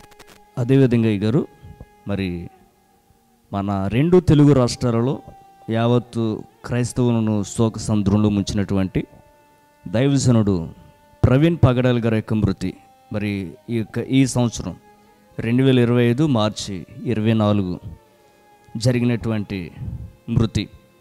అంటే మనం చూసినట్లయితే ఇక ప్రవీణ్ పగడాల్ గారి యొక్క మృతి మరి మొదట యాక్సిడెంట్గా చెప్పారు. అయితే వారు చనిపోయినటువంటి ఆ తీరుతెన్నులు గమనించినట్లయితే యాక్సిడెంట్ కాదు, వారి యొక్క హత్య చేసి దాన్ని యాక్సిడెంట్గా చిత్రీకరిస్తున్నారని మరి క్రైస్తవంలో మరి మెజారిటీ పీపుల్స్ మరి విశ్వసించారు. అదే విధముగా మరి ఈ విషయం పైన మరి పెద్దలైన వారు అనేకులు ఫైట్ చేశారు. మరి ఉదాహరణకి అమలాపురం మాజీ ఎంపీ హర్ష్ కుమార్ గారు గట్టిగా ఫైట్ చేశారు. అదేవిధంగా దైవజనుడు డాక్టర్ కేఏ పాల్ గారు కూడా వారు సుప్రీంకోర్టులో పీలు వేసి మరి స్వయంగా వారే వాదోపవాదనలు వినిపించి ఫైట్ చేశారు. అదేవిధంగా మరి కొంతమంది దైవజనులు కూడా ఈ విషయం మీద ఇది యాక్సిడెంట్ కాదు, ఇది హత్య చేసి యాక్సిడెంట్గా చిత్రీకరిస్తూ ఉన్నారు అనే విషయాలు మరి లేవనెత్తారు. అయితే ఈ విషయాల్లో తెలుగుదేశం యొక్క పార్టీ అధికార ప్రతినిధి అయినటువంటి మహాసేన రాజేష్ గారు అయితే ఇది హత్య కాదు, యాక్సిడెంట్ అని చెప్పి ఆయన వర్షన్ వినిపించారు. అయితే ఇక ప్రవీణ్ పగడాల గారి యొక్క మృతి మీద మీ స్పందన ఏంటి? మీరు ఏమని సమాజానికి తెలియజేస్తారు? బ్రదర్ ప్రవీణ్ పగడాల గారి యొక్క మృతి చాలా బాధాకరం, తీరని దుఃఖాన్ని మాకు మిగిల్చింది. క్రైస్తవ లోకానికి వారి మరణం తీరని లోటే. ఆయన వంటి అపారమైన జ్ఞాని, తర్వాత సత్యవాక్యమును సరిగ్గా విభజించగలిగిన ఒక అపాలజిస్ట్ లేకపోవటం అనేది చాలా వేదన. ఆయన డిబేట్స్లో పాల్గొన్నప్పుడు కానీ, వాక్యం చెప్పినప్పుడు కానీ ఆయన చూస్తే ఎంతో సౌమ్యంగా, చిరునవ్వుతో, సావధానంగా లోతైన మర్మాలు చక్కగా వివరించగలగటం మనం చూసాం. డిబేట్లో పాల్గొన్నప్పుడు ఎదుటివారు ఆయనను రెచ్చగొట్టే మాటలు మాట్లాడినా ఈయన అదే చిరునవ్వుతో, రెచ్చిపోకుండా, కోపం తెచ్చుకోకుండా, సావధానంగానే చాలా భయంకరమైన విషయాలు కూడా, చాలా కఠినమైన జటిలమైన విషయాలు కూడా చాలా తేలిగ్గా సమాధానం చెప్పటం, అవతల వారికి నొప్పి కలగకుండా సత్యాన్ని ఒప్పింపచేసే స్థితిలో ఆయన సత్యవాక్యమును సరిగ్గా బోధించగలిగిన దిట్ట. అలాంటి వారు మరణించటం మనందరికీ లోటు, బాధ. వ్యక్తిగతంగా నాకు కూడా చాలా బాధే. కానీ ఆయనను హత్య చేశారా, ఆయన ప్రమాదవశత్తు మరణించారా అనేది నేనైతే వ్యక్తిగతంగా ఒక అభిప్రాయానికి రాలేను. ఎందుకంటే ఆ పరిస్థితులు చూస్తే ఒక ప్రక్క ప్రమాదంలా కనపడుతున్నా, ఆయన శరీర ఆకృతి, ఆయన ఒంటి మీద ఉన్న దెబ్బలు పరిస్థితి చూస్తే అది హత్యగా కనపడుతూ ఉంది. కాబట్టి ఈ మీమాంసలో నేనున్నాను. నేను హత్యని చెప్పలేను, ప్రమాదం అని చెప్పలేను. ఈ విషయమై నేను ఏ విధంగానూ రూఢి అయిన కామెంట్ చేయలేను. అయితే ఒక విషయం మాత్రం సత్యం, ఒకటి మాత్రం ఖచ్చితంగా చెప్పాలనుకుంటున్నాను. ఒక యోగ్యమైన దైవజనుడు మరణిస్తే ఆయనను ఒక త్రాగుబోతుగా చిత్రీకరించడం అనేది శోచనీయం. అది చాలా విచారం. అది మాత్రం నేను చాలా బాధపడుతున్నాను. ఆయన త్రాగుబోతని నేను నమ్మను. త్రాగుబోతుగా చిత్రీకరించడం బాగులేదు. అయితే ఆ కుటుంబానికి నా ప్రగాఢమైన సానుభూతి తెలియజేస్తున్నాను. అది మా గవర్నమెంట్ ఏం చెప్పినా, అధికార ప్రతినిధులు ఏం చెప్పినా, హర్ష్ కుమార్ గారు ఫైట్ చేస్తున్నా, కేఏ పాల్ గారు ఫైట్ చేస్తున్నా, కాలమే దీనికి సమాధానం చెప్పుద్ది. దేవుడే దీనికి తగిన రీతిలో క్లారిటీ మనకిస్తాడు. అది మాత్రం సత్యం. ఒకవేళ ఆయన హత్య గావించబడితే అది ఖచ్చితంగా బయలుపరచబడుతుంది. అది మాత్రం మరుగు చేయబడదు. ఎవరు మరుగు చేయడానికి ప్రయత్నం చేసినా మరుగు చేయబడదు. ఒకవేళ ప్రమాదమే అనుకోండి, అది కూడా సత్యము తెలియజేయబడుద్ది. దేవుడు స్పష్టంగా దానిని మనకి బయలుపరుస్తాడని నేను నమ్ముతున్నాను. సమస్త మహిమ దేవునికే కలుగునుగాక. ఇప్పటి వరకు దైవజనులు డాక్టర్ ఆర్చ్ బిషప్ మల్లిపూడి హార్తయ్య గారి యొక్క జీవిత సాక్ష్యాన్ని మనం విన్నాం. వారి యొక్క జీవితంలో నుంచి అనేకమైనటువంటి పరిస్థితులు, అనేకమైనటువంటి ఒడిదుడుకులు, ఈ విషయాలు గుండా సాగుతూ వారు చేసినటువంటి సేవ విషయాలు, వారి కుటుంబ నేపథ్యం, ఇవన్నీ కూడా మనం విని ఉన్నాం. ఇక జీవిత సాక్ష్యం మనందరికీ కూడా ఆశీర్వాదకరంగా ఉన్నదని విశ్వసిస్తూ ఉన్నాం. దైవజనులు హార్తయ్య గారి యొక్క ముగింపు ప్రార్థన ఆశీర్వాదాలతో ఈ కార్యక్రమాన్ని ముగించుకుందాం. ప్రార్థన చేసుకుందాం. దయగల మా తండ్రి, నీ యొక్క పరిశుద్ధమైన నామమునకు వందనములు, స్తోత్రములు దేవా. ఇదిగో నీ ప్రియదాసుడు సుధాకర్ గారిని ప్రేమించి ప్రేరేపించి వారి హృదయంలో మీరు పెట్టిన ఈ భారాన్ని బట్టి నీకు స్తుతులు నైనా. కొంతమంది దైవజనుల వ్యక్తిగత సాక్ష్యము ద్వారా క్రైస్తవ లోకాన్ని నేను ఉజ్జీవింప చేయలేని తలంపును మీరు పుట్టించిన దాన్ని బట్టి నీకు స్తుతులు. దేవుని రాజ్య సువార్త బృందం వారిని, ఆ ఛానల్ వారిని దీవించి ఆశీర్వదించండి.